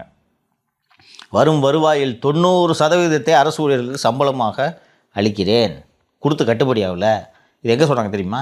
அரசு ஊழியர் சங்க கட்டடத்தை திறந்து வச்சுட்டு சொன்னாங்க. இன்னும் அந்த ஜெயலலிதாவின் பெயர் பலகை திருவல்லிக்கேணியில் அந்த அரசு ஊழியர் சங்க கட்டடத்தில் இருக்கும். அவங்க போய் அவங்க சங்க கட்டடத்தை திறந்து வச்சுட்டு வர்றது விட்டு பூரா உங்களுக்கு தான் தூக்கி கொடுக்குறேன்னு சொல்லிட்டு அதுக்கப்புறம் தான் இவ்வளோ பேர் டிஸ்மிஸ் எல்லாம். ஸோ ஜென்ரலாகவே 30 to 40% வேக்கண்ட்டாக அப்படியே வச்சுக்கிட்டே இருப்பாங்க. ஏன்னா அதிகமாக சம்பளம் மொத்தத்தையும் தூக்கி நீங்கள் அங்கே கொடுத்துட்டிங்கன்னா அவங்க மட்டும் ஓட்டு போட்டால் போதுமா? 10 லட்சம் பேர் ஓட்டு போட்டால் போதுமா? வெல்ஃபேர் ஸ்கீமுக்கு என்ன பண்ணுவீங்க? ஸோ இந்த நிதி நெருக்கடிலாம் இருக்குது. அப்படி இருக்கும்போது யோசிச்சு பேசணும். இவருக்கு சிஎம்க்கு ஒன்றும் சொல்ல வேணாம், எந்த பேப்பர் எழுதி கொடுத்தாலும் அவர் பாட்டுக்கு பேசுவார். இப்போ இன்றைக்கி பேசியிருக்காரு பாருங்கள், திருநெல்வேலி அல்வா உலக பிரசித்தம், மத்திய அரசு தரும் அல்வா அதை விட பிரசித்தம். சிஎம் பேசுகிற பேச்சு அது. ஏன்னா முதல் நாள் அல்வா தின்ட்டுருக்காருல, மேட்ச் பண்ணுறோம். இந்த நிதி நிலைமை சொல்லிட்டேன் நான். இன்னைக்கு எதிர்க்கட்சி தலைவர்கள் எல்லாரும் சுட்டி காட்டுவது போல தமிழக அரசு வரலாறு காணாத வகையில் அதிக கடன் வாங்கியிருக்குது. நிதி நிலைமை மிக மோசமான ஒரு நிலையில் இருக்கிறது. இப்படிப்பட்ட சூழ்நிலையில் பரந்தூர் விமான நிலத்திற்கான நில கையெடுப்பு வேலைகள் ஜூன் 2025க்குள் முடிவடையும்னு சொல்லிட்டு ஒரு மாதம் முன்பு அறிவிப்பு வெளியிட்டிருந்தது. எனக்கு உள்ளபடியே எப்படி இவர்களால் இதை கொடுக்க முடியுன்றது எனக்கு உள்ளபடியே புரியல. சரி, எனக்கு மனசில் ஒரு சந்தேகம், விமான நிலையமாக இருப்பதனால் மத்திய அரசு ஒருவேளை கொடுக்கும். ஏனென்றால் ஆட்சிக்கு வெளியிலிருந்து பங்கெடுத்தே ஆதரவு தரும் காரணத்தால், மைனாரிட்டி அரசாக இருக்கும் காரணத்தால் கடந்த ஆண்டு நிதிநிலை அறிக்கையில் ஆந்திர பிரதேசத்துக்கு 20,000 கோடிக்கும் அதிகமாக வாரி வழங்கியது மத்திய அரசு பட்ஜெட்டில். ஞாபகம் இருக்கா? சரி, இந்த ஆண்டு பட்ஜெட் பார்த்திங்கன்னா அது மத்திய அரசின் பட்ஜெட்டா பீகார் மாநில பட்ஜெட்டா என்பது வென்று வேறுபாடு தெரியாத அளவுக்கு ஏகப்பட்ட ஃபண்டு பீகாருக்கு ஒதுக்கப்பட்டிருக்குது. 2 காரணம். ஒன்று, பீகார் நிதிஷ்குமாரின் ஆதரவில் அரசு அமைக்கிறதுன்ற ஒரு காரணம். இந்த வருஷம் செப்டம்பர் மாதம் பீகாரில் சட்டப்பேரவை தேர்தல் வருகிறது. சரிங்களா? ஸோ அவங்களுக்கு அங்கே கொடுக்குறாங்க. அதுபோல் மத்திய அரசு இந்த பரந்தூர் விமான நிலையத்துக்கு ஏதாவது கொடுக்குன்ட்டு பார்த்தா, நேற்று மக்களவையில் தென்சென்னை மக்களவை உறுப்பினர் திருமதி தமிழச்சி தங்கப்பாண்டியன் அவர்கள் இந்த மாதிரி இந்த பரந்தூர் பசுமை விமான நிலையத்திற்கு மத்திய அரசு நிதி கொடுக்குதான்னு கேட்டால் 10 பைசா துட்டு கிடையாதுன்னு சொல்லிட்டாங்க. எழுத்துப்பூர்வமான பதில். விமான நிலையத்தை முன்னெடுக்கும், அந்த திட்டத்தை முன்னெடுக்கும் நிறுவனமோ அல்லது சம்மந்தப்பட்ட மாநில அரசோ உதவி செய்யணும், எங்களுக்கு வந்து சம்மந்தம் இல்லை. நீங்கள் அப்போ என்னங்க பண்ணுவீங்க? நாங்கள் கிளியரன்ஸ் கொடுப்போம். கிளியரன்ஸு கொடுத்துட்டோம், இதோட எங்கள் வேலை முடிஞ்சிருச்சுன்னு சொல்லிட்டாங்க. அப்போ தமிழக அரசு நிறுவனமான டிட்கோ தான் இதில் ப்ராஜெக்ட் ப்ராப்பனண்ட்டு. அப்போ இந்த டிட்கோ எங்கிருந்து இந்த பணத்தை கொடுக்கும்? அல்லது தமிழக அரசு எங்கிருந்து கொடுக்கும்?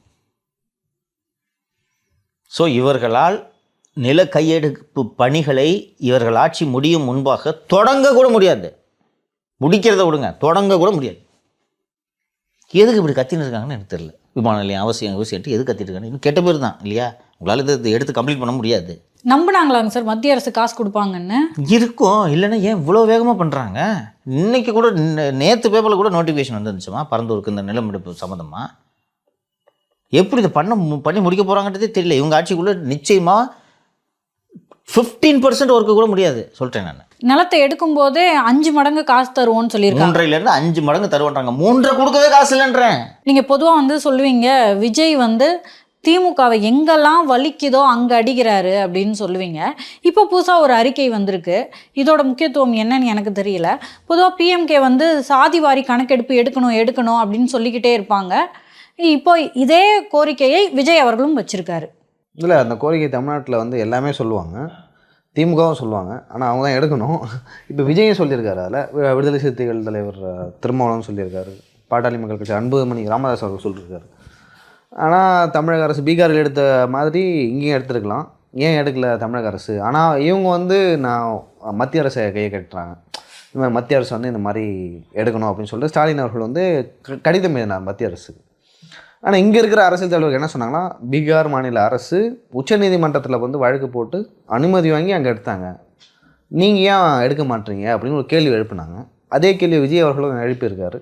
நீங்கள் எப்படி பார்க்குறீங்க விஜய் எழுப்பின இந்த கேள்வியை? இன்னும் ஒரு பாயிண்ட் எக்ஸ்ட்ரா சொல்லியிருக்காரு சார். தெலுங்கானா அரசு அவங்க கிட்டத்தட்ட 50 நாட்களில் சாதிவாரி கணக்கெடுப்பு எடுத்துட்டாங்க, ஸோ நீங்கள் ஏன் எடுக்க முடியாதா அப்படின்னு கேட்டிருக்காரு தமிழக அரசை பார்த்து. லியோ குறிப்பிட்டது போல் திரு விஜய் அவர்கள் எழுப்பியுள்ள சாதிவாரி கணக்கெடுப்பு எடுக்க வேண்டும் என்ற இந்த கோரிக்கை புதிதல்ல. திருமாவளவன் அவர்கள், ஐயா ராமதாஸ், அன்புமணி ராமதாஸ், அதிமுக போன்ற பலரும் சாதிவாரி கணக்கெடுப்பு நடத்த வேண்டும் என்ற கோரிக்கையை தொடர்ந்து வலியுறுத்தி வருகிறார்கள். ஆனால் விஜய் கோரிக்கை வைத்த விதம்தான் திராவிட முன்னேற்ற கழகத்தினரை கடும் எரிச்சலுக்கு உள்ளாக்கி இருக்கும். மத்திய அரசின் மீது பழி போட்டு நீங்கள் தப்பிக்க நினைக்கிறீர்கள். தெலுங்கானா அரசு அதை எடுத்து விவாதத்துக்கே எடுத்துட்டாங்க. சட்டப்பேரவையில் சிறப்பு கூட்டத்தை கூட்டி இதோட மோடாலிட்டிஸ் எல்லாம் எக்ஸாமின் பண்ணி முடிச்சிட்டாங்க. நீங்கள் மத்திய அரசு மீது பழி போட்டு தப்பிக்கிறதுலேருந்து பார்க்கும்போது நீங்களும் மத்திய அரசும் ஒரே நேர்கோட்டில் நிற்கிறீர்கள் என்பது தெரிய வருகிறதுன்னு போட்டார். மீண்டும் இந்த பாசிச பாஜகவும் நீங்களும் ஒன்றுன்றது தூக்கி இங்கே நிறுத்திட்டார். இது ஒரு நல்ல அட்டாக்குன்னு நான் பார்க்குறேன். ஓகேவா? இந்த கோரிக்கை புதுசு இல்லை, அதை நம்ம சொல்லிடணும். விஜய் ஒன்றும் புதுசாக இந்த கோரிக்கையை சொல்லலை. ஆனால் அந்த பண்ண விதம் இருக்குல்ல, சமூக நீதின்னு பேசிட்டு சமூக நீதி மண்ணான இடஒதுக்கீடு மற்றும் சமூக நீதி அறிமுகப்படுத்திய பெரியாரின் மண்ணான இங்கே சமூக நீதி பேசக்கூடிய ஒரு கட்சி இடஒதுக்கீடு சாதிவாரி கணக்கெடுப்பு நடத்தாமல் இருக்கிறது நீங்களும் பிஜேபியும் ஒன்றுன்றதை நிரூபிக்குதுன்னு சொல்லும்போது எப்படி இருக்கும்? ஏற்கனவே இவங்களுக்கு இது ஐயோ எங்களையும் பாசிஸ்ட் கட்சின்னு சொல்லிட்டாருன்ட்டு. இப்போது பிஜேபி சாதிவாரி கணக்கெடுப்பு நிச்சயமாக எடுக்காது. ஏற்கனவே காங்கிரஸ் கட்சி ஆட்சி காலத்தில் எடுக்கப்பட்ட ஒரு சோஷியல் சென்சஸில் இருக்கக்கூடிய ஒரு கூறு, சாதி தொடர்பான ஒரு கூறுகளையே வெளியிடாமல் இருக்கிறார்கள். ஏற்கனவே 21 எடுத்திருக்க வேண்டிய சென்சஸே இன்னும் எடுக்கலை. கொரோனானால் நிப்பாட்டி வச்சாங்க, இது 5 வருஷம் ஆகி போச்சு, சென்சஸே எடுக்கலை. அப்போ எப்படி எடுப்பாங்க பாருங்கள் சாதிவாரி கணக்கெடுப்பு? ஸோ அவங்க எடுக்க மாட்டாங்க, வேண்டுமென்றே அவர்கள் தள்ளி போடுகிறார்கள். என்னவென்றால் சாதிவாரி கணக்கெடுப்பு என்று எடுத்தால் இந்தியாவில் பிராமணர்களின் சதவிகிதம் என்னவென்பது தெரிந்துவிடும். ஸோ அது மீண்டும் சமீபத்தில் கூட ராகுல் காந்தி அவர்கள் பேசிய போது மொத்தம் இந்த பட்ஜெட்டை வந்து இத்தனை நம்பர் ஒரு எக்ஸ் நம்பர் ஒரு 83 அதிகாரிகள் தயாரிக்கிறார்கள். அந்த 83 அதிகாரிகளில் 2 பேர் தான் பிற்படுத்தப்பட்ட சமூகத்தை சேர்ந்தவர்கள். இந்தியாவில் 80% இருக்கக்கூடிய மக்களுக்கான பணத்தை எப்படி செலவிட வேண்டும் என்பதை முடிவு செய்யக்கூடிய அந்த குழுவில் 2 பேர் கூட இல்லை அப்படின்றத அவர் குறிப்பிட்டிருந்தார். ஸோ சாதிவாரி கணக்கெடுப்பு எடுத்தோம்னா பிராமணர்களின் உயர் சாதியினரின் சதவீதம் வந்து ஒரு 8% இருக்குது ஆல் இண்டியா லெவல்ன்ட்டு வச்சா, அப்போது அந்த அரிய வகை ஏழைகளுக்கு 10% 10% இடஒதுக்கீடு எதுக்குன்ற கேள்வியெல்லாம் வந்துடும். இன்னொன்று அது தெரிஞ்சு போயிடும். அப்போது ப்ரொபோஷ்னல் ரெப்ரசன்டேஷன்ற கோரிக்கை எல்லா இடத்துலையும் எழும். அண்டு நம்ம ஊரில் தான் 69%, மற்ற எல்லா ஊர்லேயும் 50% தாண்டக்கூடாதுன்ற அந்த கேப் இருக்குது. அந்த 50% உடச்சி 70% இடஒதுக்கீடுன்ற கோரிக்கையெல்லாம் நாளைக்கு எழும், பெரிய சிக்கலாகும். ஏன்னா அந்த மண்டல் கமிஷனை இம்ப்ளிமெண்ட் பண்ண பிறகு தானே பிஜேபியோட வீச்சு பெரிதாக்கிறது.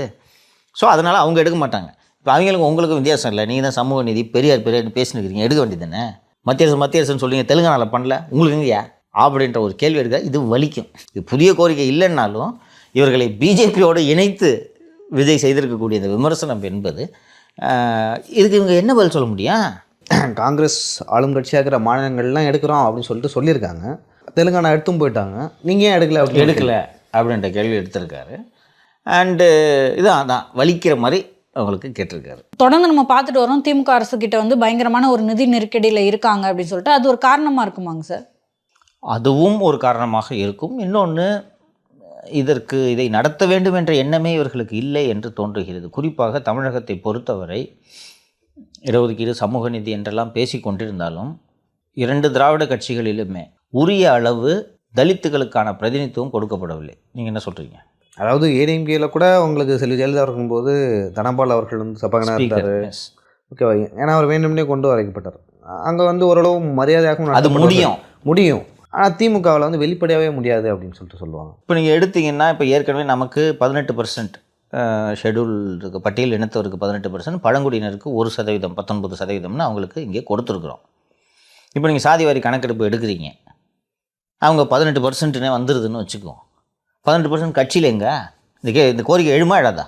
இல்லை, 18% மேலே தான் இருப்பாங்க தலித்து. நான் 18% வச்சுக்கிறேன்ப்பா, 20% தொடுவாங்கன்றது தான். நீங்கள் பட்டியல் பிரிவில் இப்போது இருக்கக்கூடிய பறையர், தேவேந்திர குலவேளாளர் மற்றும் அருந்ததியர் 3 பேரையும் நீங்கள் எடுத்திங்கன்னா 18 ஜெல்லியோ சொல்கிற மாதிரி தாண்டும் அப்படின்ட்டு தான் நானும் நம்புகிறேன். ஒரு வாதத்துக்கு 18னே வச்சுக்கோமே. திமுகவில் கட்சி பதவிகளில் 18% எங்கே வருமா வராதா? அமைச்சரவையில் 18% எங்கே? 2 இருக்காங்களா? இப்போ 3ன்னு நினைக்கிறேன். இப்போ 3 கோவிச்செழியன் 18% எங்கே? அந்த கொஸ்டின் வருமா வரதா? அப்போ என்னையா சமூக நீதினு கேட்பாங்களா, கேட்க மாட்டீங்களா? என்னையா எங்கே பார்த்தாலும் கவுண்டரும் முக்குளத்தூர் வன்னீரே வச்சுருக்கீங்க, இவங்க எங்கே 18%? கொஸ்டின் வருமா வரதா? அப்போ யார் 18% கொடுக்குறாங்களோ அதை நோக்கி போவாங்க தலித்துகள். அவள் தான் அதெல்லாம் கான்ஷியஸாக. நிதியும் ஒரு காரணம். ஏன்னா இப்போ நீங்கள் இந்த சர்வே எடுக்கிற டீச்சர்ஸ் தான் பெரும்பாலும் அதை பண்ணுவாங்க, அரசு ஊழியர்கள் பண்ணுவாங்க. தனியாக பணம் கொடுக்கணும், இதே இதில் தனியாக பணம் கொடுக்கணும், அந்த டேட்டா ப்ராசஸ் பண்ணணும், அதுக்கு ஒரு கணிசமான செலவாகும் என்று ஒரு வாதத்துக்கு வைத்துக்கொள்ளணும். அதுக்கு நிதியெல்லாம் ஒதுக்க முடியும்னு ஒரு வச்சுங்க. சமூக நீதி அரசு கார் ரேஸ் நடத்துறதுக்கு 42 கோடி செலவு பண்ணுற சமூக நீதி அரசு இதுக்கு செலவு பண்ண மாட்டிங்களா? ஸோ நிதியை மேனேஜ் பண்ணிடலாம், நிதி ஒரு காரணமாக இருக்கலாம், நிதியை மேனேஜ் பண்ணிடலாம். பட் இது சிக்கலாகுமா ஆகாதா? அதுக்கு உண்மையிலேயே திமுக அரசு அதை கண்டு அஞ்சுதுன்னு நான் நினைக்கிறேன். நான் தான் பெரியாரை தூக்கி பிடிக்கிறாங்க, சமூக நீதி எல்லாம் பேசுகிறாங்க, தலித்துக்கு எங்கே இடம் கொடுத்துருக்கீங்க நீங்கள்? எத்தனை பேர் உங்கள் கட்சியில்? 4 பொதுச் செயலாளரில் ஒருத்தராக தானே அண்ணன் நாகராசா வச்சுருக்கீங்க. என் பொருளாளர் இருக்குது பண்ண மாட்டேங்கிறீங்கள. பெரம்பலூர் ரிசர்வ் தொகுதியாக இருந்த பெரம்பலூர் பொது தொகுதியாக மாறிவிட்டுச்சுன்னு சொன்ன உடனே சம்மந்தமே இல்லாமல் அண்ணனை ஊட்டி அனுப்பிச்சிங்களா இல்லையா? இன்றைக்கும் ஊட்டியில் தான் நிற்கிறார். அவர் ஊட்டியில் தான் பண்ணிக்கிறாரு. நீலகிரி. ஏன் அனுப்புறீங்க அவர்? நாங்கள் திராவிட கட்சி, சமூக நீதி கட்சி, அண்ணன் ஆராசா பிறந்த மண்ணிலேயே அவர் போட்டிடுவான்னு சொல்ல வேண்டியதுன்னு மாறிச்சு போயிடியா. அதனால் ஒரு லியோ அவர்கள் சொன்னது போல் போயிடுவாங்க 10% இப்போ போயிட்டுருக்காங்க. விடுதலை சிறுத்தைகள்லேருந்து இதுக்கு இந்த கட்சிக்கு முட்டு கொடுக்குற விடுதலை சிறுத்தைகள் இப்போ உள்ள இருக்கவங்களும் போவாங்க. இல்லை அதான் நடக்க போகுது. ஸோ திரும்ப திரும்ப விஜய் அவர்கள் பேசுகிறது திரும்ப அவர்களுக்கே வந்து நெருக்கடியை கொடுக்குதுல்ல சார்? நெருக்கடியை கொடுக்கறதுக்காக தானே பேசுகிறாரு விஜய் அவர்கள். மற்ற பகுதிகளை விட வட தமிழகத்தில் அதிக கவனம் செலுத்துகிறார் என்று நான் புரிந்து கொள்கிறேன். வட தமிழகத்தில் அவரோட மாநாட்டை விக்கிரவாண்டியில் வைத்தது காரணமாக தான். விஜயகாந்த் மதுரையில் வச்சார், எம்ஜிஆரும் எனக்கு தெரிஞ்சு மதுரையில் தான் வைத்தார். விஜய் ஏன் வந்து இங்கே வைக்கணும்? ரீசன் இருக்குல்ல, குறி வைக்கிறாரு. அது அது ஒரு ஸ்ட்ராட்டஜிக் மூவ் ஆல்சோ. அது ரொம்ப கான்ஷியஸாக வைக்கிறது. அப்படி வைக்கும்போது ஒரு புதுசாக தொடங்கி இருக்கக்கூடிய ஒரு அரசியல் கட்சி இன்னொன்று ஏற்கனவே ஒவ்வொரு கட்சியின் ஆதரவாளர்களாக வாக்காளர்களாக இருந்தவர்களை கன்வெர்ட் பண்ணி தானே விஜய் கொண்டு வர முடியும். நேற்று ஆந்திராவிலேருந்து ஆட்களை கூட்டு வர முடியும் ஓட்டு போடுறதுக்கு. ஏற்கனவே வேறு கட்சிகளுக்கு வாக்களித்து கொண்டிருந்தவர்கள் மனதை மாற்றி நான் அவர்களைப் போல இல்லை நான் மாற்று என்பதை தான் விஜய் நிறுவ விரும்புகிறார். அப்போ மற்றது ஓட்டெல்லாம் பிடுங்க தான் பார்ப்பார். அது ஸ்ட்ராட்டஜிக் மூவ் தானே. அது பண்ண மாட்டேன்னு எப்படி சொல்கிறீங்க? திரு அண்ணன் திருமாவளவன் அவர்கள் இங்கே வராவிட்டாலும் அவரது மனது இங்கே தான் இருக்கிறதுன்னு சொல்லிட்டாரு. திரும்பியோ ஏமான்ஸ்லாம் அங்கே இல்லையா குழப்பத்தை உண்டு போனாதுன்னு சொல்லிட்டாரு. வேற ஒரு ஃப்ளோவாக போய்கிட்டு இருக்கு, நீ ஏன்பா அப்படின்னு சொல்லிட்டாரு. திரு விஜய் அவர்கள் அதிகாரத்தில் பங்கு கொடுக்குறேன்னு சொல்கிறாரு. திரும்பியோ பங்குலாம் வேணாம்ப்பா சும்மா இருப்பா அது ஒரு பேச்சுக்கு சொன்னேன்ப்பா அப்படின்றாரு. அப்போ யாருக்கு போவான்? பட்டியலினத்தை சேர்ந்தவன். வாப்பா நான் உனக்கு அதிகாரத்தை கொடுக்குறேன்னு ஒரு தலைவர் அழைக்கிறார். அதெல்லாம் பேச்சுக்குப்பா, எலெக்ஷனுக்கு. அதுக்கு இன்னொரு 25 வருஷம் கழிச்சு அந்த அதிகாரத்தை பற்றி பேசலான்னு ஒரு தலைவர் சொல்வார். யார் பின்னாடி இருப்பாம்மா பட்டியலிட்டவன்? அதிகாரம் இல்லாமல் இத்தனை வருஷமாக அழுத்தப்பட்டு இருக்கிறான். அவங்ககிட்ட இன்னொரு 20 years வெயிட் பண்ணுப்பா அதிகாரம் கிடைக்கும்ட்டு பட்டியலினத்தை சேர்ந்தவர்கள் நம்பிக்கையாக பார்க்கும் ஒரு தலைவர் சொல்கிறார். பட்டியலினத்தை சாராத ஒரு திரைப்பட நடிகர் யோ வாயா உடனே அதிகாரம் கொடுக்கலன்னு சொல்கிறார். எங்கே போவான்? போயிடுச்சு முக்கால்வாசி, அவள் தான் போங்க. ஸோ இந்த டாபிக் வந்து மேம்போக்கானது இல்லை, ரொம்ப டீப்பான ஒரு விஷயம். இதிலலாம் பெருசாக இளைஞர்களுக்கு பெரிய புரிதல் இல்லை. ஆனால் இப்போ விஜய் பேசுவதன் மூலமாக அவருடைய ஃபாலோவர்ஸ் அப்படின்றது ரொம்ப இளைஞர்கள். ஆமாம். ஸோ இளம் ரத்தம். ஸோ அவங்களுக்கெல்லாம் இதை பற்றின புரிதல் இப்போது வர்றதுக்கான வாய்ப்பு இருக்குல்ல சார்? வரட்டும்னு சொல்கிறேம்மா. நாமளே நம்ம நிகழ்ச்சியில் விவாதித்தோம்மா. அம்பேத்கரை பேசுபொருள் ஆக்கினதுக்காகவே விஜய் பாராட்டணுன்ட்டு தான் நான் சொன்னேன். கவனம் இருக்குங்களா? நான் சொன்னேன் ஞாபகம் இருக்கா? பேசட்டும். மேம்போக்கா இன்ஸ்டாவில் ரீல்ஸ் போட்டுவிட்டு சுற்றுறாங்க சின்ன பசங்க. விஜய் அவர்கள் அம்பேத்கர் நிகழ்ச்சியில் அம்பேத்கர் பற்றிய ஒரு நூல் வெளியீட்டு விழாவில் கலந்து கொண்டு அம்பேத்கர் பட்ட கஷ்டங்களை எல்லாம் அதில் பேசி அம்பேத்கர் ரொம்ப முக்கியன்றதை சொல்லும்போது அதில் ஒரு 10% பேர் படிக்கட்டுமே அம்பேத்கரை. இல்லைன்னா 60 ரூபா தூக்கிட்டு ரீல்ஸ் போட்டுருப்பாங்க இல்லையா? அதுக்கு பதிலாக நம்மளால் சொல்கிறார் தளபதி ஏதோ சொல்கிறாருப்பா, அது என்ன தான் இருக்குன்னு பார்க்கலாம். ஒரு 10% போட்டுமே இது விவாதமாக வரதே நல்ல விஷயன்றேன் நான். அதை நீங்கள் அரசியல் படுத்தாமல் இருக்கிறீர்கள்ன்ற தானே வருத்தம். ஸோ விஜய் பண்ணி இருக்கிறவங்களாம் பெரும்பாலும் சின்ன பசங்க இல்லையா? சரி ஏதோ தளபதி சொல்கிறாரு அப்படின்னு கட் அவுட்ரு மேலே போய் ஏறி பால் ஊற்றுறதுக்கு பதிலாக 2 அம்பேத்கர் புக்கு படித்தானே எவ்வளோ நல்ல விஷயம். அதை பற்றி அவங்களுக்குள்ளே பேசிக்கிட்டுவேன், அதுவே நல்ல விஷயம் தானே. ஸோ இதெல்லாம் நல்ல நகர்வாக தான் பார்க்கணும். யார் அந்த அஞ்சலி அம்மாள்? யார் பார்த்து படிக்கிட்டேன் தேடி. பெரியாரும் தெரியும், காமராஜர் தெரியும். அம்பேத்கரை இன்னும் தமிழகம் முழுக்க அம்பேத்கர் பரவலாக்கப்படவில்லைன்றது நான் உணர்கிறேன், ஃபீல் பண்ணுறேன். பரவட்டும், நல்லது தானே. இப்போ காமராஜரும் ஒரு சாதியை சேர்ந்தவர் தான் அவர். நம்ம அப்புறம் அண்ணாவும் ஒரு சாதியை சேர்ந்தவர் தான். அம்பேத்கரும் அப்படி தான். ஆனால் அம்பேத்கரை மட்டும் வந்து ஒதுக்குறாங்க, அம்பேத்கரை படிக்க மாட்டாங்க. இப்போ தலித்துகள் வந்து காமராஜர் ஏற்றுக்கிறாங்க, அண்ணாவையும் ஏற்றுக்கிறாங்க. ஆனால் மற்ற சாதனை ஏன் அம்பேத்கரை ஏற்றுக்க மாட்டாங்கன்னு ஒரு கேள்வி வருது. அதை வந்து விஜய் அவர்கள் வந்து பரவலாக்குறாரு. அம்பேத்கரை நானே ஏற்றுக்கிறேன் அப்படின்னா அவங்க ரசிகர்கள் எத்தனை எல்லா சாதியை சேர்ந்தவர்களாக இருப்பாங்க, அவருக்கும் ஏற்றுப்பாங்க அப்படின்னு அவர் நம்புறாரு. அதனால தான் அம்பேத்கரை வந்து தூக்கி பிடிக்கிறாரு. அது வந்து எடுப்படுது. ஸோ இதை ஒட்டியேங்க சார், இப்போ வந்து தலித்துக்கள் முதலமைச்சர் ஆவதற்கான வாய்ப்பு இல்லை அப்படின்னு திரும்பவே பேசியிருக்காரு. ஏன்னா இப்போ நீங்களே கூட சொல்லியிருக்கீங்க, மாவட்ட செயலாளர்கள் திமுகவில் எத்தனை தலித்துக்கள் இருக்காங்க அப்படின்னு அடிக்கடி கேள்வி கேட்பீங்க. இதுக்கு ஒரு காரணமாக என்ன சொல்லப்படுதுன்னா, தலித்துக்களை தூக்கி பிடிக்கும்போது இந்த பெருவாரியான சாதி இந்துக்கள் வந்து அவங்களுடைய ஓட்டுக்கள் பாதிக்கப்படும் அப்படிங்கிறது தான். ஸோ இப்போ விஜய் அவர்கள் இதை பேசும்போது இது விஜய்க்கு என்ன மாதிரியான இம்பேக்டை ஏற்படுத்தும், என்ன தைரியத்தில் பேசுகிறாரு சார்? நீங்கள் தொடாத சப்ஜெக்டை பேசுகிறேன், நீங்கள் எந்தெந்த சப்ஜெக்ட்லாம் பேசினா நீங்கள் நெளிவீர்களோ அந்த சப்ஜெக்டாக பார்த்து பேசுகிறேன்ட்டு சொல்கிறாரு. சாதிகளை கடந்து இந்த சிக்கலை விஜய் ஹேண்டில் பண்ண முடியும்ன்ட்டு நான் நினைக்கிறேன். திரு லியோ அவர்கள் சொன்னது போல் எல்லா இடத்துலையும் இந்த சாதியத்துகளின் ஆதிக்கம் இருக்கிறது.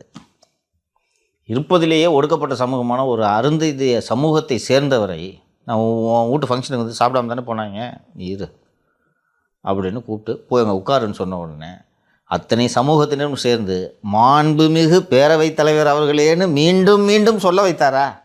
அது ஒரு ஜெயலலிதாவால் முடிஞ்சுதா? நாளை திரு விஜய் அவர்கள் ஆட்சிக்கு வருகிறார் என்று வைத்துக்கொள்ளும், அவரால் இதை பண்ண முடியாதா? முடியுமா முடியாதா? ஸ்டாலினால் பண்ண முடியுமா?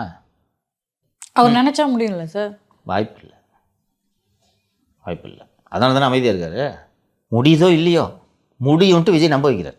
கரெக்டா? நான் செய்வேன்றாரு, அதிகாரம் கொடுக்குறேன்றாரு. நீங்கள் சொல்லக்கூட மாட்டீங்களே. அதிகாரம் வேணும்னு நேற்று வரைக்கும் கேட்டுட்டு இருந்தவனை கூட வேண்டான்னு சொல்ல வைக்கிறீங்க நீங்கள், இல்லையா? அப்போது பெட்டர் ஆப்ஷனை நோக்கி போவாங்க. வாக்குகளை கவர்வதற்கான இது வழி. He is doing the right thing. Thiruparankundram issue கிட்டத்தட்ட 10 நாட்களுக்கு மேலாக போயிட்டுருக்கு. ஸோ காங்கிரஸை சேர்ந்த செல்வ பெருந்தகை அவர் வந்து இந்த சிக்கலை சரி செய்வதற்கு ஒரு முயற்சி பண்ணுறாரு. என்னென்னா, இந்துக்களும் முஸ்லீம்களும் சேர்ந்து ஒரு கூட்டு பிரார்த்தனை பண்ணுவோம் வாங்க அப்படின்னு கூப்பிடுறாரு. இதை தொடர்ந்து அவர் மேலே வந்து சாதி சொல்கிறேன் நான் நேற்று ஹிந்து நாளேட்டில் மட்டும், ஆங்கில ஹிந்து நாளேட்டில் மட்டும் அந்த நியூஸ் வந்துருந்துச்சு. திரு செல்வ பெருந்தகை அவர்கள் அறிவிப்பு வெளியிட்டு விட்டார். நேற்று டேட்டுன்னு நினைக்கிறேன். அங்கே போய் அங்கே கூட்டு பிரார்த்தனை அப்படின்னு சொன்ன உடனே தமிழகத்தை சேர்ந்த ஒரு காங்கிரஸ் தலைவர், ராகுல் காந்திக்கு மிக மிக நெருக்கமானவர், நான் பேர் சொல்ல விரும்பலை, பெரிய குழப்பத்தை ஏற்படுத்த அதனால் விரும்பலை. நான் இது சம்மந்தமாக ஹிந்துவில் வந்திருக்குல்ல, ஸோ தப்பாக போட மாட்டாங்க. இது ஒரு நக்கீரன் போல் பொய்யை எழுத மேகசின் கிடையாது. ஹிந்துனா வெரிஃபை பண்ணாமல் அதில் எழுத மாட்டாங்க. அதனால் நான் அந்த செய்தியை விசாரித்த போது நான் சொல்லும் அந்த ராகுல் காந்திக்கு நெருக்கமான தலைவர், ஏற்கனவே இந்துக்கள் ஓட்டு நமக்கு வரமாட்டேங்குது, இங்கே போய் நான் இப்போ முஸ்லீம்லாம் கூட்டு பிரார்த்தனை நடத்துகிறேன்னு சொன்னால் இருக்குதும் பிச்சுக்கிட்டு போகிறதுக்கா? இவங்களையெல்லாம் கொண்டு வந்து தலைமை பதவிக்கு உட்கார வச்சா இப்படி தான் நடந்துக்குவாங்க என்று அந்த தலைவர் சொன்னதாக ஆதங்கத்தில் இந்த செய்தி இங்கே ஹிந்து நாளேட்டில் பதிவு செய்யப்படுகிறது. அதற்கு ஏற்றாற்போல் செல்வ பெருந்தகை என்பவர் இப்போது தமிழக காங்கிரஸ் கமிட்டியின் தலைவராக இருக்கிறார். கூட்டு பிரார்த்தனை இங்கே நடத்தப் போகிறார் என்ற செய்தி ஏற்கனவே அறிவிப்பாக வெளிவந்துவிட்டது. நானும் பார்த்தேன் அந்த செய்தியை. ஒரு நல்ல முன்னெடுப்புன்னு வச்சு, நல்ல முன்னெடுப்பு.